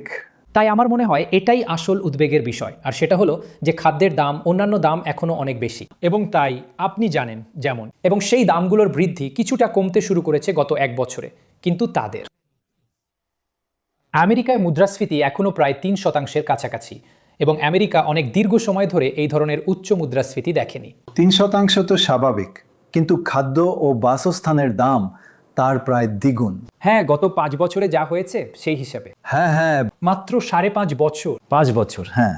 আমেরিকায় বার্ষিক মুদ্রাস্ফীতি 3% হয়েছে, আর 2% লক্ষ্যমাত্রা ছিল। এখন আমেরিকা একটানা 55 মাস ধরে সেই 2%-এর লক্ষ্যমাত্রা পূরণ করতে পারেনি, তাই সময়ের সাথে সাথে এর প্রভাব এখন জমতে শুরু করেছে। ঠিক ঠিক। যে মুদ্রাস্ফীতি ক্রমাগত বাড়তেই থাকে, এবং সেই কারণে অনেক লোক এটা নিয়ে চিন্তিত এবং তাদের জীবনযাত্রা নিয়ে খুব একটা ভালো বোধ করছে না, কারণ মুদ্রাস্ফীতি এখনও তুলনামূলকভাবে সহজে কমছে না, যদিও এটা সর্বোচ্চ স্তর থেকে নেমে এসেছে। আর সেটাও ট্রাম্পের অনুমোদন রেটিংয়ের ক্ষতি করছে। হ্যাঁ, আর উনি এখন আরও টাকা বিতরণ করছেন, তাই এটা স্পষ্টতই সরকারের প্রতি একটা খুব নেতিবাচক প্রতিক্রিয়া তৈরি করছে। হ্যাঁ, আর আমার মনে হয় যে এটাই সেই সমস্যা যা আমি অনুভব করি, যেটা হলো যে একটা ঝুঁকির প্রভাব আছে। উনি চান সুদের হার কমে যাক, ও চায় এটা কমে আসুক। কিন্তু আমার ভয়টা হলো যে যদি ও লোকেদের খুশি করার জন্য আরও টাকা খরচ করে, তাহলে আমেরিকায় সুদের হার, বিশেষ করে যেগুলি ওর নিয়ন্ত্রণে নেই, সেগুলো বেড়ে যেতে পারে। ও একরকম রাখার চেষ্টা করছে, মানে ফেডে বন্ধুত্বপূর্ণ লোক এবং সুদের হার কমানোর চেষ্টা, কিন্তু দীর্ঘমেয়াদী সুদের হার বাড়তে শুরু করতে পারে। হ্যাঁ, যদি তারা বিশ্বাসযোগ্যতা হারাতে শুরু করে ফেডের ব্যাপারে, এবং মানে আমেরিকায় যা হয়, সুতরাং সেটা উদ্বেগের কারণগুলির মধ্যে একটি। এবং এখন খুব মজার বিষয় হলো যে বাকি বিশ্বে আসলে সুদের হার, বিশেষ করে দীর্ঘমেয়াদী সুদের হার, হ্যাঁ, বেড়েই চলেছে। আসলে এই ক্রয় ক্ষমতার সংকট, দাম বাড়ছে, এটা মূলত কারণ বাজারে অতিরিক্ত টাকা আছে। সুতরাং ফেড বা রিজার্ভ ব্যাংকগুলি সুদের হার বাড়াতে চায়, হ্যাঁ, এবং এটা সারা বিশ্বে ঘটছে, যেমনটা আমরা এইমাত্র উল্লেখ করলাম। জাপান বেশ বেড়েছে, কোরিয়া, জার্মানি, ফ্রান্স সুদের হার বাড়ছে। হ্যাঁ, আমেরিকা, তিনি এটা কমাতে চান এই খাদ্যে 30% বৃদ্ধি সত্ত্বেও। হ্যাঁ, ঠিক তাই। তাই আমার মনে হয় যে আমার শুধু মনে হয় যে তার এই আদর্শগত ব্যাপারটা আসছে হয়তো একজন ডেভেলপার হওয়ার কারণে, যে তিনি চান যিনি অর্থায়নের খরচ কমানোয় বিশ্বাস করেন। ঠিক। কিন্তু সমস্যাটা হলো যে অনেক মানুষের জন্য মুদ্রাস্ফীতি কষ্ট দিচ্ছে, এবং নজরে রাখার মতো একটি খুব গুরুত্বপূর্ণ দেশ হতে চলেছে জাপান। কারণ আমার মনে হয় যে আচ্ছা, জাপান এমন একটি দেশ ছিল যা বছরের পর বছর ধরে ডিফ্লেশনে ভুগেছে। ঠিক। এখন জাপানে সুদের হার বাড়ছে কারণ সেখানে মুদ্রাস্ফীতি কোনোভাবে ফিরে এসেছে, এবং সেন্ট্রাল ব্যাংক খুব বেশি সুদের হার বাড়াতে গড়িমসি করছে, এবং তাদের অনেক ঋণ আছে। তাই যদি জাপানে এমন পরিস্থিতি তৈরি হয় যেখানে সুদের হার অনেক বেড়ে যায়, আমার মনে হয় এটা শেষ পর্যন্ত সমস্যাজনক হতে পারে, কারণ সুদের হার বাড়ানোর ক্ষেত্রে এর একটি বিশ্বব্যাপী প্রভাব পড়বে, আমেরিকা সহ। সুতরাং আমি তাই মনে করি এগুলোই আমার প্রথম দুটি ট্রেন্ড, তাই না? সেটা হলো যে এআই বাবল এখনও প্রচুর লিকুইডিটি দ্বারা সমর্থিত হচ্ছে, এবং এটি স্ফীত হতে থাকতে পারে। ঠিক। কিন্তু এই বিষয়টির ওপর নজর রাখুন যে সুদের হার বাড়তে পারে, বিশেষ করে বছরের শেষের দিকে, কারণ এই মুদ্রাস্ফীতি বজায় আছে, এবং এটি এমন একটি জিনিস যা আমার মনে হয় শেষ পর্যন্ত বাবলটিকেও ক্ষতি করতে পারে।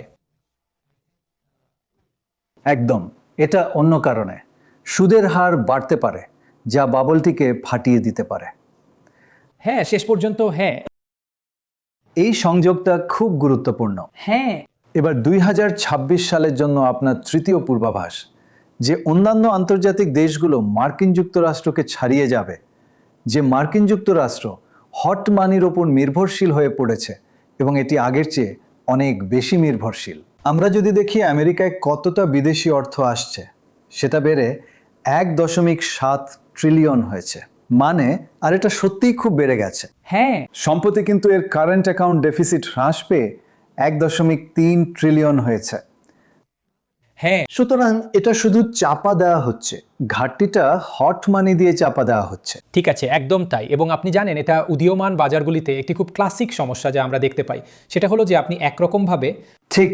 আপনি যা উৎপাদন করতে পারেন তার চেয়ে অনেক বেশি ভোগ করেন, তাই আপনার একটি কারেন্ট অ্যাকাউন্ট ডেফিসিট হয়। কারেন্ট অ্যাকাউন্ট ডেফিসিট বলতে এটাই বোঝায় হ্যাঁ যে আপনি জানেন আপনি শেষ পর্যন্ত অনেক বেশি ভোগ করছেন আপনি দেশে যতটা উৎপাদন করছেন তার চেয়ে, হ্যাঁ তাই আপনাকে একরকম অনেক আমদানি করতে হয়। হ্যাঁ কিন্তু ব্যাপারটা হলো যে আপনি সেটায় অর্থ যোগান দিচ্ছেন, জানেন, যেমন আমেরিকার কারেন্ট অ্যাকাউন্ট ডেফিসিট জিডিপির প্রায় 3% থেকে 4%, আপনি এর অনেকটাই অর্থায়ন করছেন, জানেন, যেমন আপনার স্টক মার্কেটে লোকজনের বিনিয়োগ এবং সেখানে হট মানি ফ্লো আসার মাধ্যমে।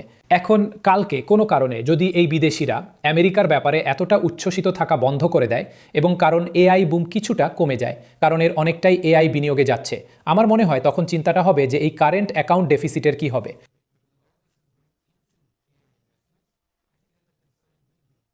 তাই ঠিক। এটাই আমার প্রধান চিন্তা। এবং এবং এবং হট মানি, হ্যাঁ, এটা ভিতরে আসতেও পারে আবার বাইরে চলেও যেতে পারে এবং জানেন আপনার নিয়ন্ত্রণের বাইরে। তাই আপনিও বিশ্ব মার্কিন যুক্তরাষ্ট্রকে ছাড়িয়ে যাবে যে আন্তর্জাতিক বাজারগুলি এখনও মার্কিন যুক্তরাষ্ট্রের থেকে অনেক সস্তা। উদাহরণস্বরূপ বিশ্ব বাজার, আন্তর্জাতিক বাজার শতাংশের দিক থেকে আমেরিকার তুলনায় অনেক সস্তা। উদীয়মান বাজারগুলি আরও কম, প্রায় 40% সস্তা। ভারত ততটা নয়, আমেরিকান বাজারের তুলনায় মাত্র প্রায় 5% সস্তা বা তারও কম। কিন্তু বিশ্ব বাজারগুলি আমেরিকার থেকে অনেক সস্তা।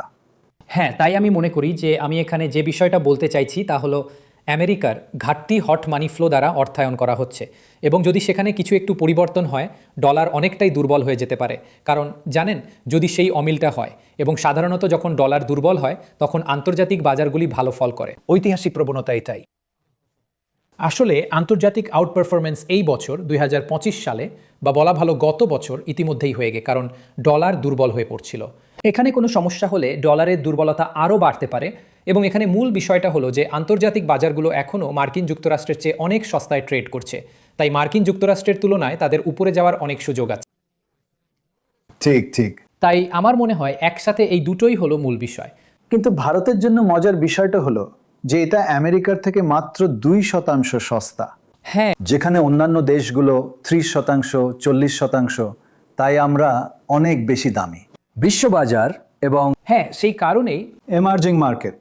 সেই কারণেই বিদেশি বিনিয়োগকারীরা ভারতে টাকা বিনিয়োগ করার ব্যাপারে অনেক বেশি দ্বিধাগ্রস্ত, কারণ আমরা বিশ্বের বাকি অংশের থেকে বেশি দামি। তারা আমেরিকা ছাড়া যেখানে আমরা মাত্র 2% সস্তা। হ্যাঁ, তো আমার মনে হয় যে ভারতকে পেতে হবে অনেক বেশি আয়ের বৃদ্ধি এবং অন্যান্য জিনিস ফিরে আসা আমাদের জন্য আরও বিদেশি পুঁজি আকর্ষণ করার ভিত্তি এবং আমাদের যে মূল্যায়ন আছে তা ন্যায্য প্রমাণ করা। আমেরিকার ভ্যালুয়েশনগুলো আজ ন্যায্য প্রমাণিত হচ্ছে এআই বুমের কারণে, কিন্তু অন্যান্য অনেক দেশ আরও দেখার জন্য আরও অনেক বেশি আকর্ষণীয় হয়ে উঠেছে। তো ইউরোপ এমনকি জাপান কিন্তু অনেক উদীয়মান বাজার। উদীয়মান বাজার, হ্যাঁ, যেমন আমরা আলোচনা করেছি ল্যাটিন আমেরিকা এবং এই ধরনের দেশগুলো বেশ ভালো করছে, অন্তত স্টক মার্কেটের দৃষ্টিকোণ থেকে। ঠিক। আমেরিকার তুলনায় তারা হঠাৎ করে অনেক বেশি আকর্ষণীয় হয়ে উঠেছে। হ্যাঁ, ঠিক আছে। তারপর আপনি 10টার মধ্যে আপনার চতুর্থ ভবিষ্যৎবাণী হলো যে কোয়ালিটি আবার চমকাবে। 2025 কোয়ালিটি স্টকের জন্য একটি খারাপ বছর ছিল। তাদের তুলনামূলক রিটার্ন 9.6% নেতিবাচক। কোয়ালিটি স্টক যেগুলোর অন্য সবার থেকে ভালো করার কথা, কিন্তু কি হলো? হ্যাঁ, তাই সময়ের সাথে সাথে যদি আপনি দেখেন কোয়ালিটি স্টকগুলো সাধারণত বাকি বাজারের থেকে অনেক ভালো করে। এখন কোয়ালিটি স্টক কি? হ্যাঁ, সেগুলো কি? আমার মনে হয় এটা একটা খুব গুরুত্বপূর্ণ পয়েন্ট। হ্যাঁ, বিশ্বের সমস্ত স্টকের মধ্যে প্রতি 5টির মধ্যে প্রায় একটিকে কোয়ালিটি স্টক হিসেবে সংজ্ঞায়িত করা হয়। এগুলো হলো গ্লোবাল বেঞ্চমার্ক, প্রধানত 3টি মাপকাঠির উপর ভিত্তি করে। একটি হলো তাদের লাভজনকতা। কোয়ালিটি স্টকগুলো সাধারণত রিটার্ন অন ইকুইটি দিয়ে মাপলে বেশি লাভজনক হয় এবং অন্যান্য মেট্রিক্সের তুলনায়। কোয়ালিটি স্টকের একটা উদাহরণ দিন। আচ্ছা, যেমন ধরুন জানেন এমনকি ম্যাগনিফিসেন্ট 7-এর কয়েকটার ক্ষেত্রেও। ঠিক আছে, হ্যাঁ, তাই না? মানে ওগুলোর বেশিরভাগকেই কোয়ালিটি স্টক হিসাবে ধরা হয়। হ্যাঁ হ্যাঁ হ্যাঁ সেখানে কিন্তু তাছাড়াও মানে জানেন কিছু ডিফেন্স কোম্পানি আছে, লকহিড মার্টিন, ঐতিহাসিকভাবে যেগুলি ঐতিহাসিকভাবে যা ভালো করেছে, কোয়ালিটি স্টকগুলি সাধারণত অনেক বেশি লাভজনক হয়। এটা একটা মানদণ্ড। দ্বিতীয় মানদণ্ডটি সাধারণত এই হয় যে তাদের ঋণ কম থাকে। আর তৃতীয়, যে তারা আরও স্থিতিশীল থাকে, তাদের আয়, তাদের অস্থিরতা আরও স্থিতিশীল থাকে। এখন গত বছর যা হয়েছিল 2025-এ, তা হলো এই ম্যাগনিফিসেন্ট 7 স্টকগুলোর মধ্যে কিছু তুলনামূলকভাবে ঠিকঠাক করা সত্ত্বেও ব্যাপকভাবে নিম্নমানের স্টকগুলো, যাদের ঋণ বেশি, লিভারেজ বেশি, এই মুহূর্তে প্রধানত এআই বুমের কারণে এই অলাভজনক প্রযুক্তি সংস্থাগুলির মধ্যে কয়েকটি তারা খুব ভালো ফল করেছে। আর সেই কারণেই ভালো মানের স্টকগুলো বেশ খারাপ ফল করেছে। আর বিশেষ করে প্রযুক্তি ক্ষেত্রের বাইরে ভালো মানের স্টকগুলো 2025 সালে বেশ খারাপ ফল করেছে। এটা আশ্চর্যজনক। হ্যাঁ, হ্যাঁ, তাই আমার মনে হয় যে এবং আবারও এটা আমার সেই পয়েন্টটাতেই ফিরে আসে যে এই সবই ক্লাসিক লক্ষণ যে আমরা কোনো এক ধরনের বাবলের মধ্যে আছি, ঠিক ঠিক। যেখানে লোকেরা বলছে যে না, আমরা কোয়ালিটি নিয়ে খুব বেশি মাথা ঘামাই না, আমরা শুধু নতুন বৃদ্ধির উত্তেজনা চাই, আমরা লাভজনকতা নিয়ে মাথা ঘামাই না, ভবিষ্যতে সব ঠিক হয়ে যাবে। এইসব কি আপনার মতো জেনজিদের কারণে হচ্ছে? তুমি জেনজি, তাই না? যাই হোক, তো আমার মনে হয় এটাই সমস্যা, যে লোকেরা কিন্তু তুমি বলছো কোয়ালিটি আবার চমকাবে। এটা একটা খারাপ বছরের মতো।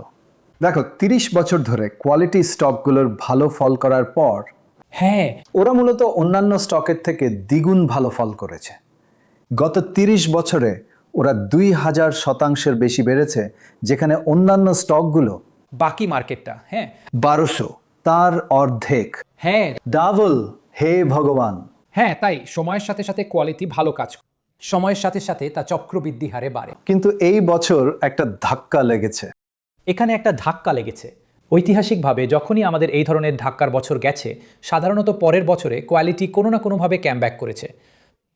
এবং বিশেষ করে যদি আপনি সস্তা কোয়ালিটির স্টক কেনেন, তাই না, যা টেক সেক্টরের বাইরে, যদি আপনি এই সস্তা কোয়ালিটির স্টকগুলির মধ্যে কিছু কেনেন, এটা আছে জানেন, কিছু কনজিউমার স্ট্যাপল স্টক, ডিসক্রেশনারি স্টক, কিছু ফার্মা স্টকের মধ্যে আমার মনে হয় যে আপনি আগামী কয়েক বছরে বেশ ভালো ফল করবেন। সুতরাং আমি এখানে আসলে এই কথাই বলছি যে কোয়ালিটি ভালো ফল দেয়, বিশেষ করে টেক সেক্টরের বাইরের কিছু সস্তা কোয়ালিটির স্টক। 9.6% কমার পরে এটা বলাটা বেশ সাহসের কাজ। বলা যে এটা সেই সব কিছুকে উল্টে দেবে। হ্যাঁ, দেখা যাক দেখা যাক কিভাবে। সেটা কিভাবে কাজ করে। হ্যাঁ লোকে যেমন বলে, একমাত্র সময়ই বলবে। হ্যাঁ ঠিক আছে, আপনার 10টার মধ্যে পঞ্চমটা হলো চীনকে নিয়ে। হ্যাঁ এবং ওটা আমার আর বেশিরভাগ ক্ষেত্রে আপনার কাছেও একটা প্রিয় বিষয়, যে আপনি বলছেন চীনের অর্থনীতি দুর্বল থাকবে এবং দুটো মুখোশের আড়ালে ঢাকা। প্রথমটা হলো প্রযুক্তি। প্রযুক্তির বাইরে চীনের উপার্জনের বৃদ্ধি নেতিবাচক হয়েছে। সুতরাং সামগ্রিকভাবে বৃদ্ধিটা অসাধারণ হয়েছে, কিন্তু প্রযুক্তি স্টক 13% বেড়েছে, সমস্ত সংস্থা 400%, কিন্তু অপ্রযুক্তি -4। কি বিশাল তফাৎ! তার মানে হলো কিছুটা সমস্যা আছে। হ্যাঁ অর্থনীতিতে। হ্যাঁ, তাই গত বছর আমার মতামত ছিল, যেমন আপনি জানেন, যে চীন আবার বিনিয়োগযোগ্য হয়ে উঠেছে, কারণ লোকেরা চীনকে নিয়ে খুব বেশি হতাশাবাদী হয়ে পড়েছিল। ঠিক। কিন্তু চীনে মৌলিক সমস্যাগুলো এখনও রয়ে গেছে। সেটা হলো চীনের অভ্যন্তরীণ অর্থনীতি ভালো চলছে না। প্রপার্টি মার্কেট, যেটা চীনে বৃদ্ধির একটা বড় চালিকা শক্তি ছিল, ঠিক, হ্যাঁ, ভেঙে পড়েছে। তাই চীনের সম্পত্তির দাম আসলে ভেঙে পড়ছে এবং গত কয়েক মাসে সেই গতি ত্বরান্বিত হয়েছে। আর সেটা সংশোধন করা খুব কঠিন। হ্যাঁ, কারণ এর পেছনে অনেক ঋণ রয়েছে। হ্যাঁ হ্যাঁ কিভাবে চীনের এই পুরো ঋণের জঞ্জাল পরিষ্কার করা যায়। হ্যাঁ। এবং চীনের আরেকটা মৌলিক সমস্যা হলো যে তার জনসংখ্যা কমে যাচ্ছে। তাই কমতে থাকা জনসংখ্যার সাথে দেশগুলোর বৃদ্ধি পাওয়া খুব কঠিন। আমরা দেখেছি যে ঠিক, আপনি এটা আগেও বলেছেন যে বিশ্বজুড়ে জনসংখ্যা কমে যাওয়াটা একটা বড় সমস্যা তৈরি করছে। ডেমোগ্রাফিক। হ্যাঁ, চীনের ক্ষেত্রে বৃদ্ধির জন্য ডেমোগ্রাফিক্স একটি খুব বড় বাধা। তাই ঋণ এবং ডেমোগ্রাফিক্স তাদের যা আছে আপনি জানেন, যেমন দেশীয় অর্থনীতিকে নিচে নামিয়ে দিচ্ছে। এখন গত বছর যা হয়েছিল তা হলো কারণ লোকেরা তাদের চীনকে প্রধানত এআই এর প্রিজমের মাধ্যমে পুনর্মূল্যায়ন করেছিল। যে তারা বলেছিল প্রযুক্তি এবং এআইতে চীন ভালো কাজ করছে, কিন্তু তারা এই দুটোকে মিস করেছে, দুটো লুকানো মুখোশকে মিস করেছে। হ্যাঁ, আসল সত্যিটা হলো যে ওটা আড়াল করছে। হ্যাঁ, এই সত্যিটা যে এআইতে চীনের দক্ষতা, এই সত্যিটাকে আড়াল করছে যে সাধারণভাবে দেশীয় অর্থনীতি, পুরনো ধাঁচের অর্থনীতি ঠিক। সমস্যায় আছে। বাহ। এবং তাই আমার মনে হয় যে ওটা 2026-এ আরও স্পষ্ট হয়ে উঠবে। ঠিক, এটাই আমার এক রকমের অনুমান যে হ্যাঁ এআই জানেন তো এইসব চলতে থাকবে যতদিন সারা বিশ্বে এআই এর হাইপ থাকবে। কিন্তু চীনের অর্থনীতির বাকি অংশটা আমার মনে হয় টলমল করতে থাকবে এবং সেটা 2026-এ আরও স্পষ্ট হয়ে উঠবে। আসলে চীনের অর্থনীতি ভঙ্গুরই রয়ে গেছে, দুটো মুখোশের আড়ালে লুকোনো। দ্বিতীয় মুখোশটা হলো রপ্তানি। ওগুলো চীনের অর্থনীতিকে চাঙা করছে। এটা অভ্যন্তরীণ নয়, এটা রপ্তানি। এটা বেড়েছে, এটা 16% বেড়েছিল, এখন 29% রপ্তানি বৃদ্ধি। হ্যাঁ এটা হলো নেট রপ্তানি বিয়োগ আমদানি। এটা বিশাল। হ্যাঁ এটাই বৃদ্ধিতে অবদান, যা হলো যে হ্যাঁ, আপনি জানেন তারা সমস্ত অর্থনৈতিক বৃদ্ধির প্রায় 1/3 অবদান রাখছে। সুতরাং যা হলো যে চীন পাগলের মতো শুধু রপ্তানি করে চলেছে এবং যেহেতু এর অভ্যন্তরীণ অর্থনীতি দুর্বল তাই এর আমদানি বৃদ্ধি তেমন ভালো হচ্ছে না। সুতরাং এটি পাগলের মতো রপ্তানি করছে এবং সেটাই চীনের অর্থনৈতিক বৃদ্ধিকে ধরে রেখেছে। কারণ আমি যেমনটা বললাম এআই এর বাইরে অভ্যন্তরীণ অর্থনীতি বেশ দুর্বল। হ্যাঁ, তাই আমি বলবো কিন্তু রপ্তানি যন্ত্রটি আসলে চীনের অর্থনীতিকে একরকম চালিত করছে। এবং আমরা আমাদের পরের পয়েন্টে যেমনটা আসবো ঠিক। সেটা একটা বড় বিশ্বব্যাপী সমস্যা সৃষ্টি করছে। ডাম্পিং এর কারণে খুব আকর্ষণীয়। চীনের ডাম্পিং একটি পাল্টা প্রতিক্রিয়ার সৃষ্টি করবে। আপনি বলেছেন চীনের রপ্তানি মূল্য অনেক কম এবং চীনের রপ্তানির পরিমাণ অনেক বেশি। সুতরাং চীনের দাম 20% কমে গেছে রপ্তানি মূল্য, এবং পরিমাণের বৃদ্ধি 45% বেড়েছে। কারণ তারা আসলে শুধু তাদের দাম কমাচ্ছে, ডাম্পিং করছে। হ্যাঁ, তাই চীন বরাবরই রপ্তানিতে তার দক্ষতার জন্য পরিচিত। ঠিক। আমরা তা জানি। কিন্তু গত দশকে যদি আপনি দেখেন চীন, আপনি জানেন তাদের রপ্তানির পরিমাণ বছরে প্রায় 17% হারে বাড়ছিল এবং দামও বাড়ছিল। তারা দাম বাড়াচ্ছিল, আপনি জানেন, যেমনটা সময়ের সাথে সাথে স্বাভাবিক যে আপনি যে জিনিসগুলো রপ্তানি করেন সেগুলোর দাম বাড়ান ইত্যাদি। গত কয়েক বছরে যা হয়েছে তা হলো চীনের রপ্তানির পরিমাণের বৃদ্ধি প্রায় দ্বিগুণ হয়ে গেছে। ঠিক চমৎকার। এবং এটা এখন 40%-এর কাছাকাছি। হ্যাঁ, এবং তারা এটা করেছে ব্যাপক হারে দাম কমিয়ে। সুতরাং এখন বছরে দাম 20% কমে গেছে এবং রপ্তানির পরিমাণ হু হু করে বেড়েছে। এটা বিশ্বের জন্য বড় সমস্যা সৃষ্টি করছে, কারণ আপনি যেখানেই যান হ্যাঁ, এবং আমরা ভ্রমণ করি, যেমন ইন্দোনেশিয়া বা এমনকি মেক্সিকোর মতো জায়গায়, অন্যান্য জায়গায় সেগুলি সস্তা চীনা পণ্যে প্লাবিত হচ্ছে। এবং এক স্তরে এটি ভোক্তার জন্য ভালো, মানুষের জন্য ভালো, হ্যাঁ, কিন্তু অর্থনীতির জন্য, হ্যাঁ, এবং ভোক্তার জন্য এবং অর্থনীতির জন্য এবং বিশেষ করে উৎপাদন ক্ষেত্রের জন্য, যা সাধারণত এই অর্থনীতির অনেকগুলির জীবনরেখা হতে, হ্যাঁ, এটা সত্যিই তাদের ক্ষতি করছে। অবশ্যই, হ্যাঁ, কারণ এটা সত্যি তারা সেই দামে বিক্রি করতে পারে না। তাই আসলে এটা একটা তীব্র প্রতিক্রিয়া সৃষ্টি করবে। এবং আপনি বলেছেন ডাম্পিং বিশ্বজুড়ে উৎপাদনকে ফাঁপা করে দিচ্ছে। আপনি যদি উৎপাদনের পতন দেখেন, হ্যাঁ, অনেক দেশে 2018 থেকে 2024 পর্যন্ত জিডিপির অংশ হিসাবে উন্নত দেশগুলিতে 1% কমেছে। আসিয়ান 1.4, ভারত 2.3। ম্যানুফ্যাকচারিং কমেছে, হ্যাঁ, এবং পূর্ব ইউরোপে 2.8 কমেছে। এটা ম্যানুফ্যাকচারিং বাড়ার পরিবর্তে ডাম্পিং একে সংকুচিত করে দিচ্ছে, কমে যাওয়া। হ্যাঁ। তো এটা একটা মূল প্রবণতার মতো, যা হলো হ্যাঁ, অবশিল্পায়নের।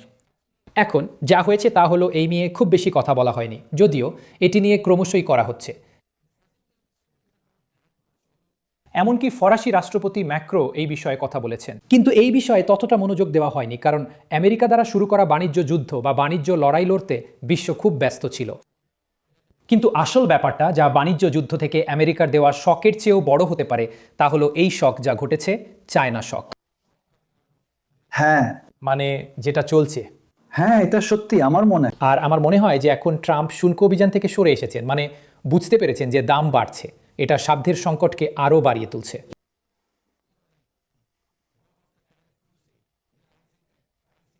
আর অন্য দেশগুলোকে একে অপরের সঙ্গে কাজ করাচ্ছে।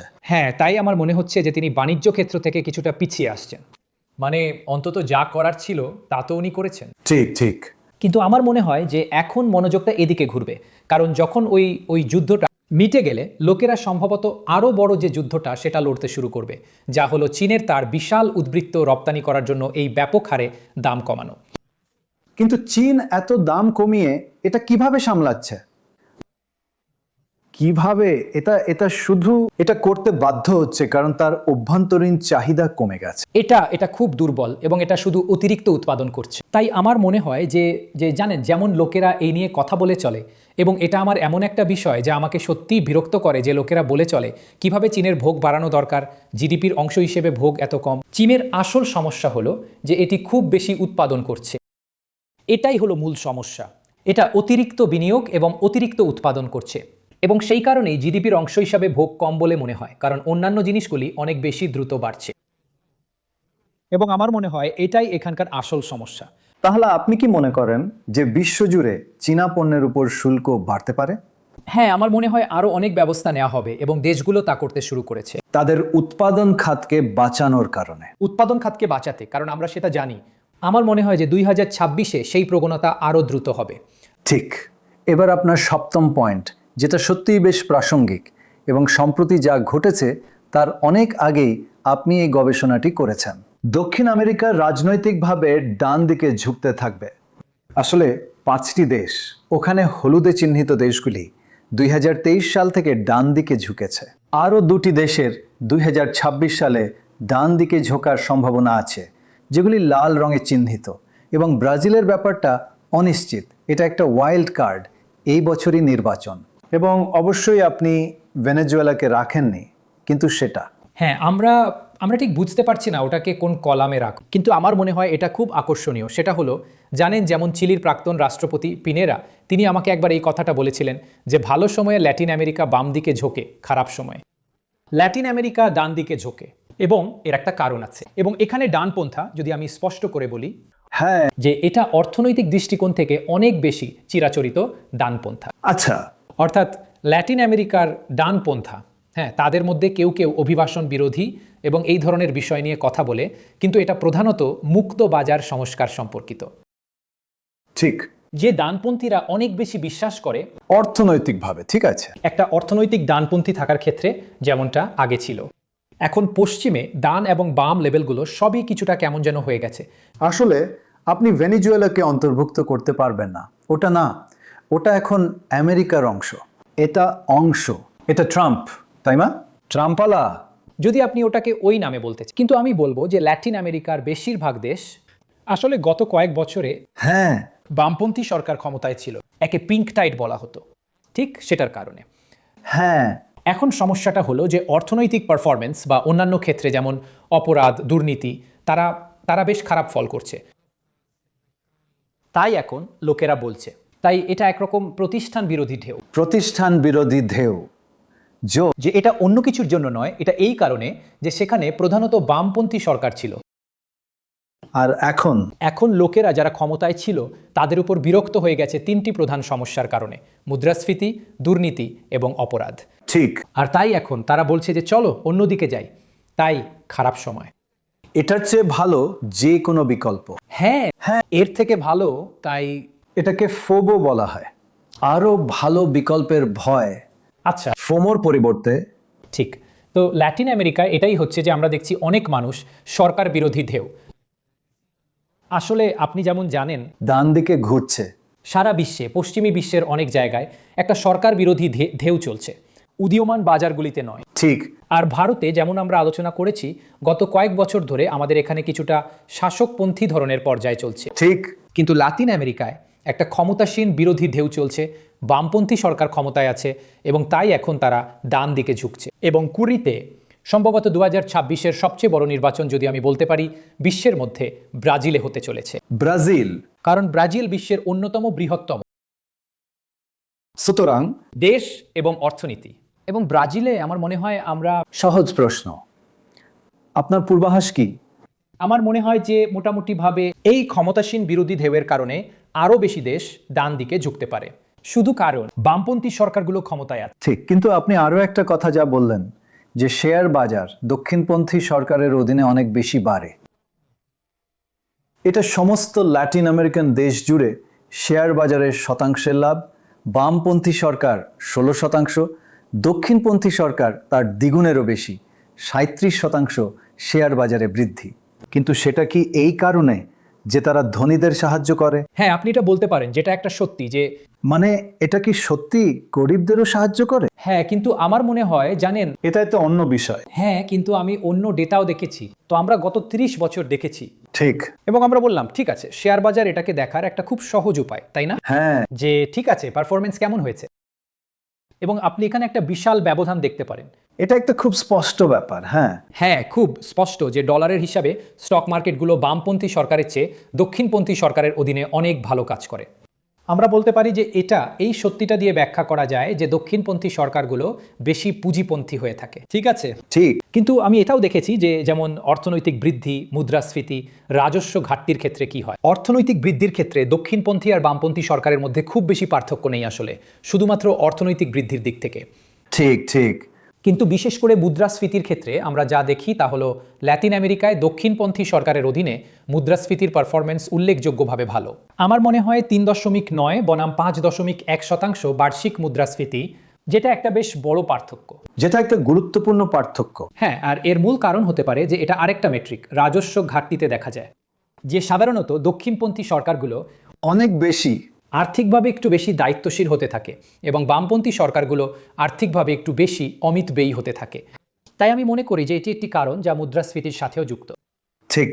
তাই এই কারণেই আপনি একটি পার্থক্য পান। কিন্তু এতে মানুষের ক্ষতি হয়, তাই আবার হ্যাঁ। অ্যান্টি ইনকাম, প্রতিষ্ঠান বিরোধিতার জন্য আরেকটি কারণ। হ্যাঁ, তাহলে আপনার 10টি পূর্বাভাসের মধ্যে অষ্টমটি হলো যে ডিরেগুলেশন, কোনো লাইসেন্সিং এবং নিয়ন্ত্রণ না থাকা। যে গতি এখন চলছে তা চলতে থাকবে। যেসব নিয়ন্ত্রণ অর্থনৈতিকভাবে তাৎপর্যপূর্ণ, সেই সব নিয়ন্ত্রণে একটি তীব্র পতন হয়েছে। হ্যাঁ, গত 20 বছরে প্রতি বছরের নিয়ন্ত্রণের বনাম এই 2025 আমেরিকায় তা তীব্রভাবে কমে গেছে। আসলে এমনকি ইউরোপেও এটা কমে গেছে। ইউরোপে এটা সবসময় কম ছিল, কিন্তু এটা কমে গেছে। প্রধানত প্রবণতাটা কমে গেছে এবং আপনার মনে হচ্ছে যে এই ধারাটা এই বছরেরও চলতে থাকবে। ডিরেগুলেশন। হ্যাঁ জানেন, আমার একটা বড় বিষয় ছিল, যেমন আমার আগের বইটাতেও হোয়াট ওয়েন্ট রং উইথ ক্যাপিটালিজমে, যে অনেক অর্থনীতিতে পুঁজিবাদী চেতনাকে যা দুর্বল করে দিচ্ছিল তার মধ্যে একটা ছিল এই যে একগাদা নতুন নিয়মকানুন আসছিল। আর নিয়মকানুন মানেই হলো সেটা সাধারণত ক্ষমতাসীনের পক্ষে যায় এবং এটা বড় ব্যবসাকে সাহায্য করে আর ছোট ও মাঝারি মাপের ব্যবসার ক্ষতি করে, তাই না? কারণ ছোট এবং মাঝারি আকারের ব্যবসাগুলি তারা এই নিয়মকানুনগুলো মেনে চলার জন্য তাদের অনেক বেশি খরচ করতে হয়। বড় ব্যবসাগুলোর ক্ষেত্রে এটা তাদের সামগ্রিক লাভজনকতার একটা ছোট অংশ এবং এছাড়াও তারা নিয়মকানুনকে অনেক বেশি প্রভাবিত করতে। তো যেটা হয়েছিল সেটা হলো, বিশেষ করে ট্রাম্প জানেন ডিরেগুলেশন নিয়ে অনেক কথা বলেছিলেন। এখন বাকি বিশ্ব ঠিক করলো ঠিক আছে, আমেরিকার সাথে প্রতিযোগিতা করতে হলে আমাদেরও অনেক ডিরেগুলেট করতে হবে। এটা আমরা যে বিষয় নিয়ে কথা বলছিলাম প্রণয়, তারই একটা সম্প্রসারণ, যে ট্রাম্প হয়তো আমেরিকাকে আবার মহান করতে পারুন বা না পারুন, কিন্তু তিনি বাকি বিশ্বকে আবার মহান করে তুলছেন। ম্যাগা। হ্যাঁ, মেকিং আর্থ গ্রেট।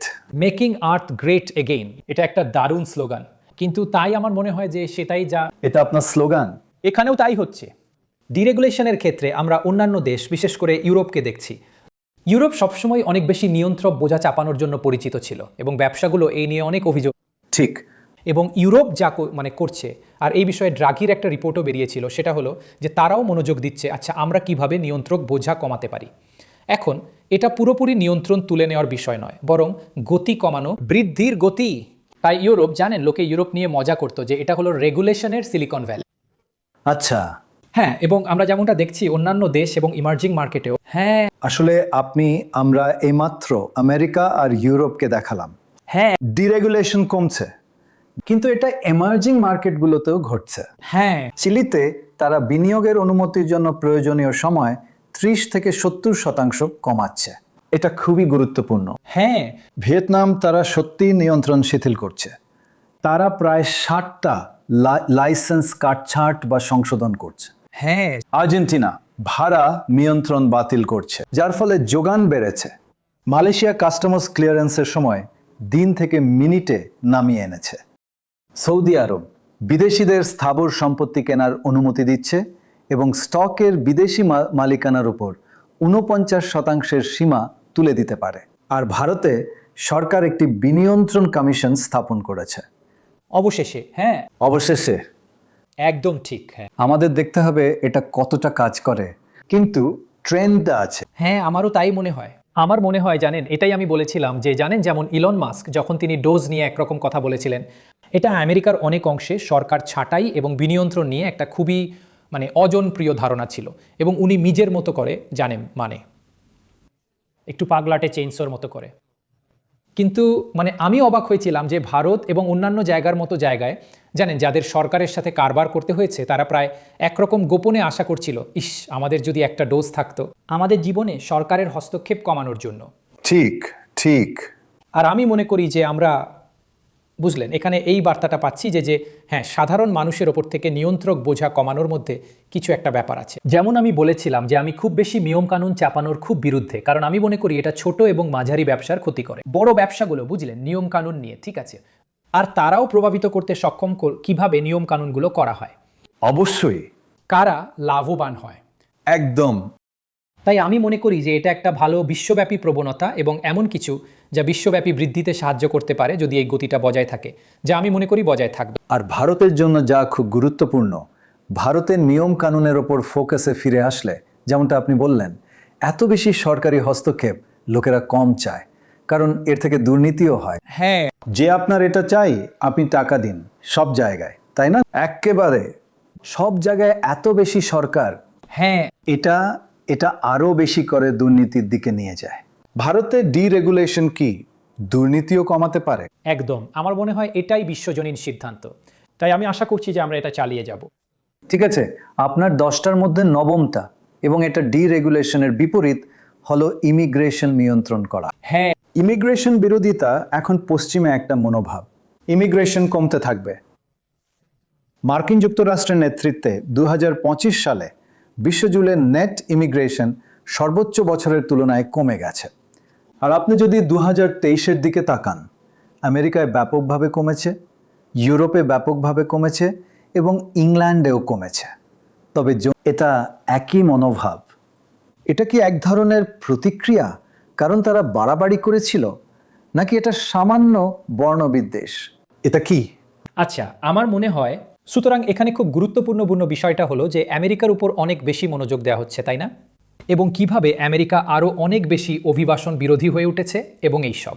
কিন্তু দেওয়ালটা তৈরি করেনি। হ্যাঁ, কিন্তু অন্য সব রকমের জিনিস করছে। হ্যাঁ, কিন্তু এখানের মূল বিষয়টা হলো যে এটা শুধু আমেরিকা নয়, এটা অনেক পশ্চিমা দেশ হ্যাঁ, যারা ঠিক একই। হ্যাঁ, উদাহরণ তাদের নিজেদের মতো নীরবে, ইউকে সহ। হ্যাঁ, ঠিক।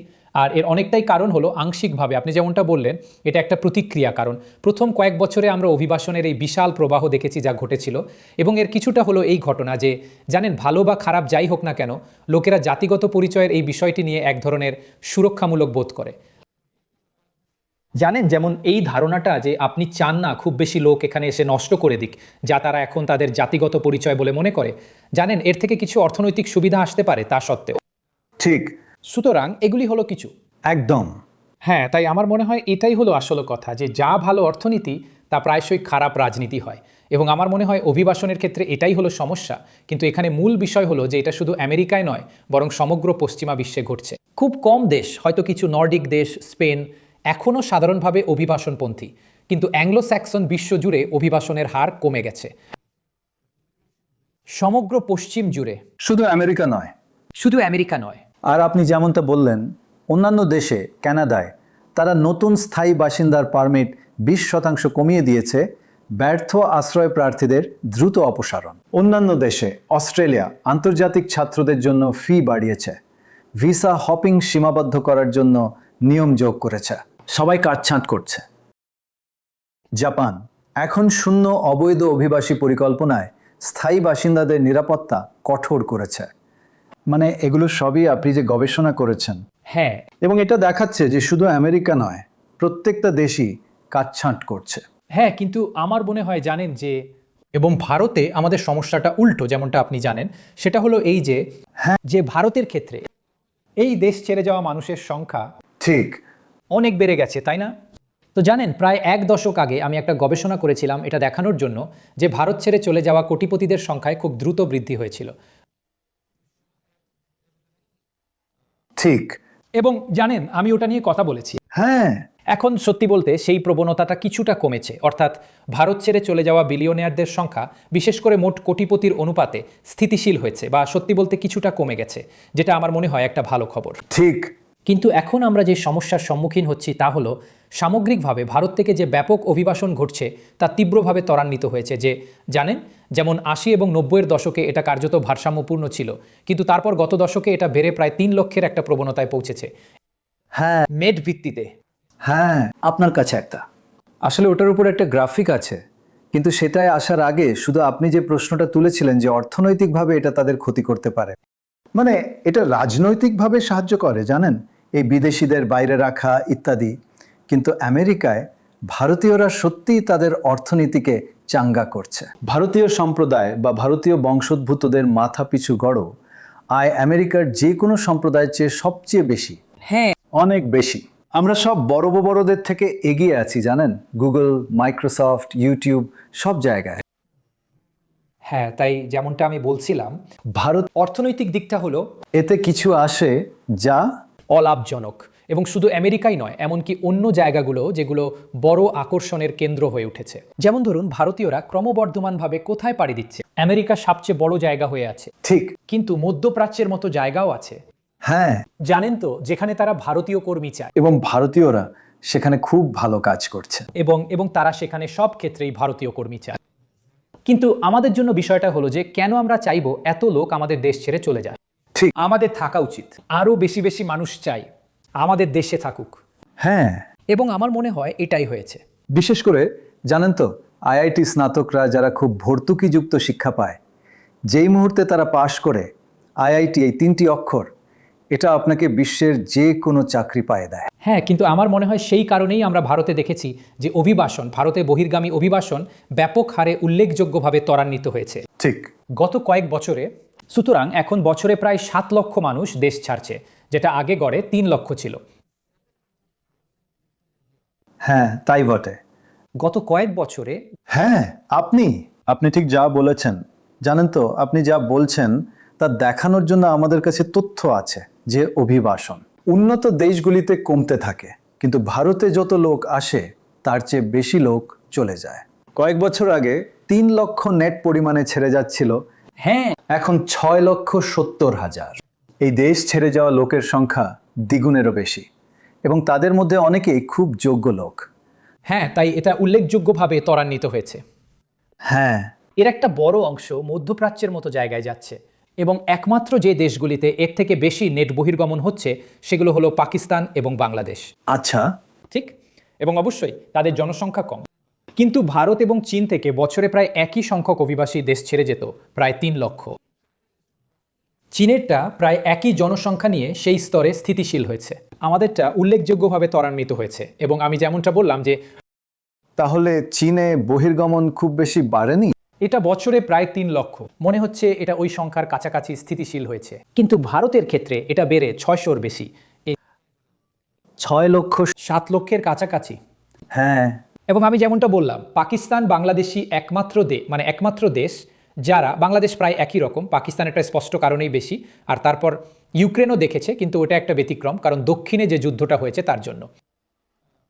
তাই আমার মনে হয় যে আমাদের যা করা দরকার, এবং এটাই হলো এটা আমাদের আলোচনার শুরুতে ফিরে গেলে সাধারণভাবে বলতে গেলে ভারতের মনোযোগ দেওয়া দরকার যে আমরা কিভাবে আরও বেশি মূলধন আমদানি করব এবং কিভাবে আমরা কম লোক রপ্তানি করব, লোক এবং কম শ্রমিক। ঠিক।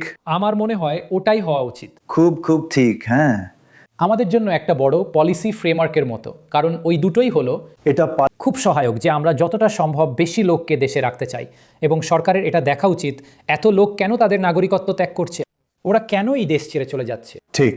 আমরা ওই লোকগুলোকে এখানে চাই, কারণ আপনি যেমনটা বললেন, অনেক লোক যারা চলে যাচ্ছে তারা বিদেশে গিয়ে খুব ভালো করে। ঠিক ঠিক।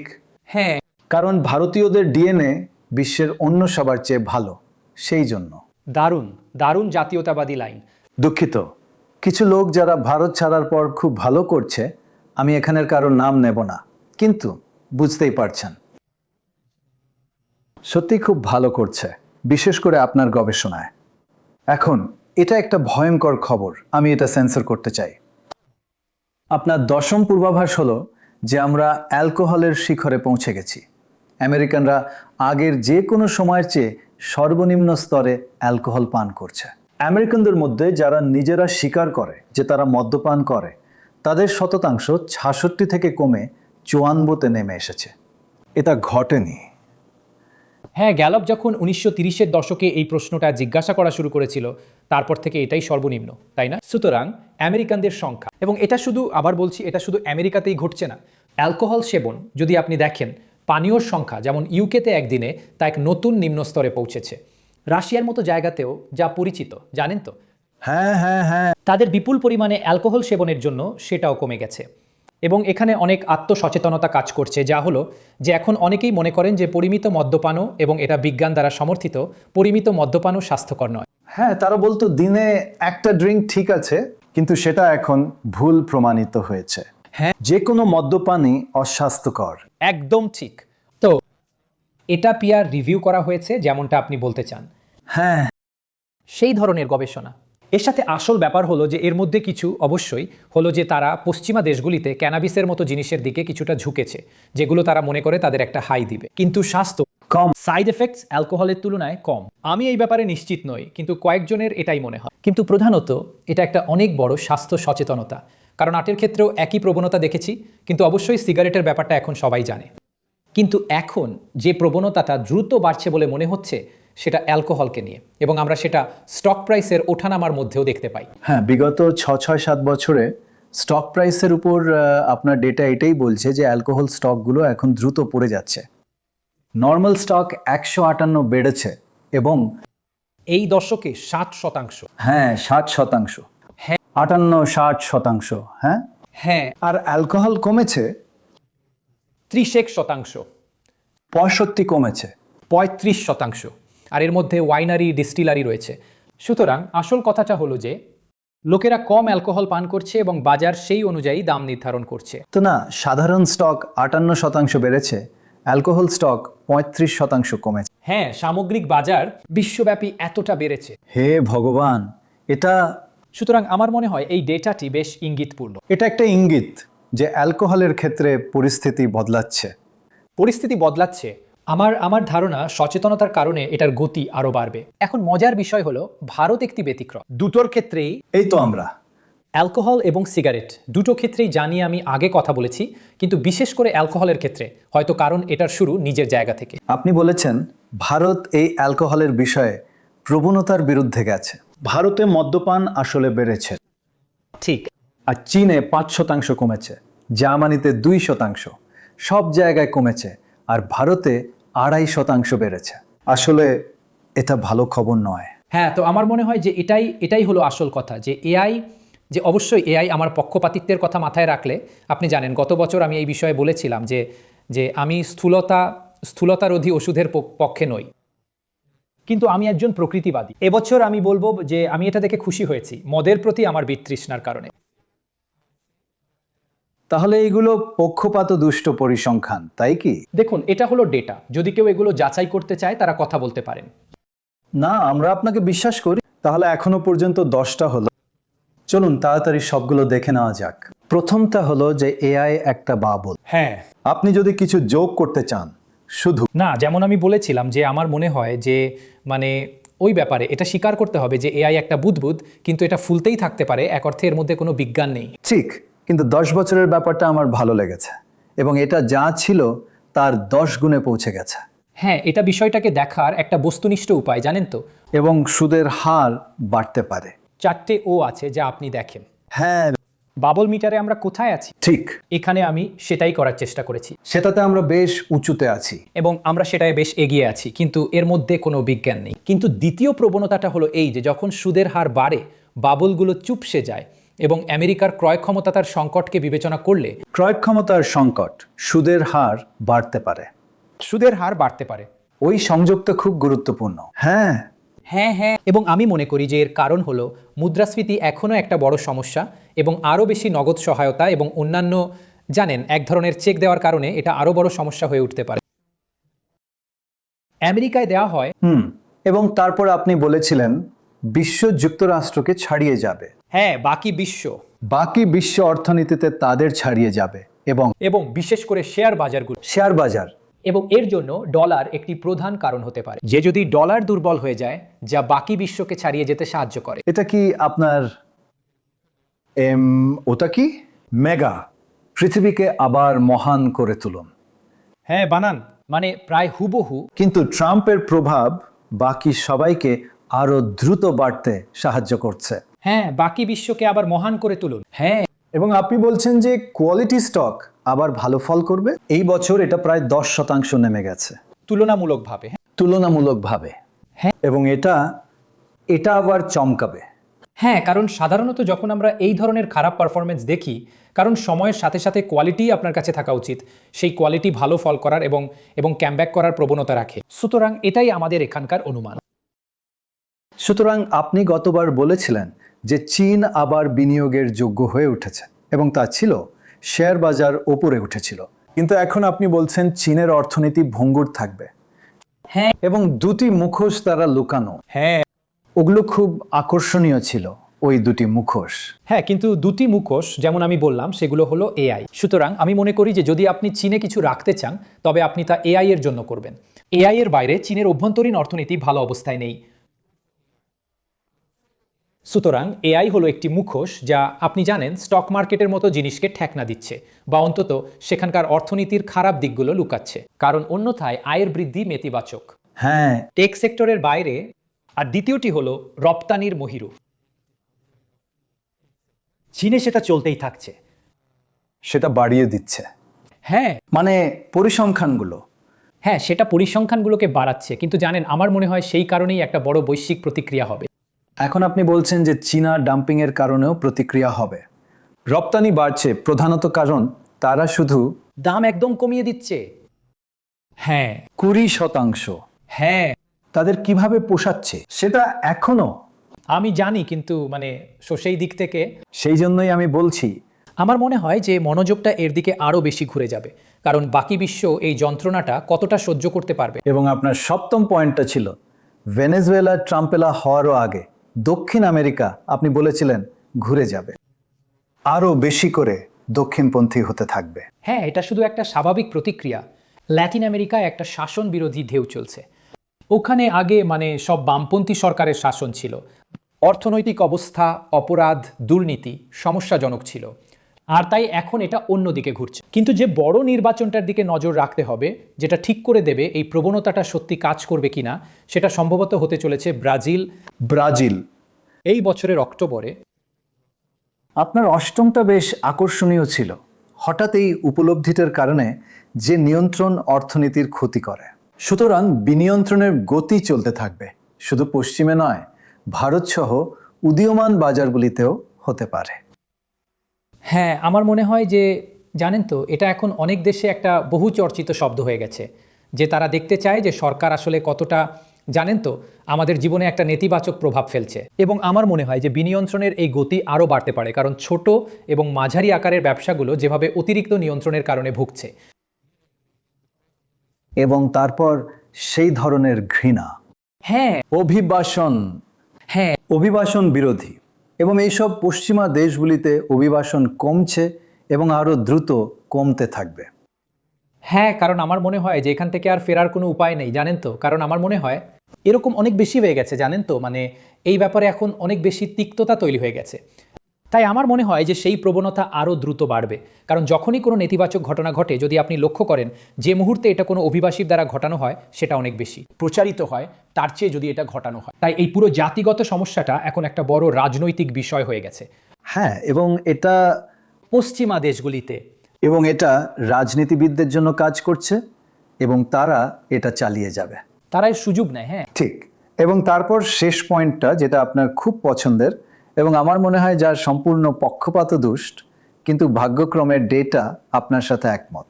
সারা পশ্চিমে অ্যালকোহল ব্যবহারের সর্বোচ্চ সীমা দেখা গেছে এবং উদীয়মান বাজারগুলিতে অ্যালকোহল সেবন কমে গেছে। শুধু ভারতে খারাপ খবর হলো এটা এখনও বাড়ছে। হ্যাঁ, কিন্তু সাধারণভাবে প্রবণতাটি নিম্নমুখী এবং আমি এটা ত্বরান্বিত হতে দেখছি প্রধানত এর স্বাস্থ্যগত পরিণতি সম্পর্কে অনেক বেশি সচেতনতার কারণে। এর কিছুটা গাঁজা দ্বারা ক্যানিবেলাইজড হচ্ছে, কিন্তু আমি মনে করি যে এটাই মূল প্রবণতা। এবং তাই হ্যাঁ, ঠিক, অ্যালকোহল সেবন এবং ভারতে এটা বাড়ছে কেন? আমার মনে হয় যে সম্ভবত এটা শুধু এই ঘটনা যে জানেন এর কিছুটা শুধুই ফর্মালাইজেশন, জানেন, যে কারণে অন্যান্য ধরনের অ্যালকোহলের হিসাবে ধরা পড়ে, কিন্তু সাধারণত হয়তো এবং এছাড়াও সচেতনতা হয়তো অনেক কম। এর এর স্বাস্থ্যগত পরিণতির কারণ সিগারেটের ক্ষেত্রেও জানেন আমরা একরকম বিশ্বব্যাপী প্রবণতার বিরুদ্ধে যাচ্ছি, তাই আমার মনে হয় যে এখানে সচেতনতাটা একটা সমস্যা এবং এর কিছুটা হলো ফর্মালাইজেশন বনাম ইনফর্মাল কনজাম্পশন। আচ্ছা রুশিল, এর জন্য আপনাকে অনেক ধন্যবাদ। আমি সত্যিই অনেক কিছু শিখলাম এবং এটা আপনার অন্যতম সেরা কাজ। সত্যি দুঃখিত, আমি কি এটা প্রতি বছর কিন্তু এটা আরও ভালো থেকে ভালোতর হচ্ছে এবং আপনার পর্যবেক্ষণগুলো অসাধারণ, সবই ডেটা এবং ঠোস গবেষণার দ্বারা সমর্থিত। এই সব কিছুর জন্য আপনাকে অনেক ধন্যবাদ। ধন্যবাদ প্রণয়, এটা করতে সবসময় খুব ভালো লাগে। ধন্যবাদ, দারুণ, এটা দারুণ তথ্যপূর্ণ ছিল এবং আমি অনেক কিছু শিখলাম। আমার মনে হয় সবাই শিখতে পেরেছে। ধন্যবাদ। ধন্যবাদ।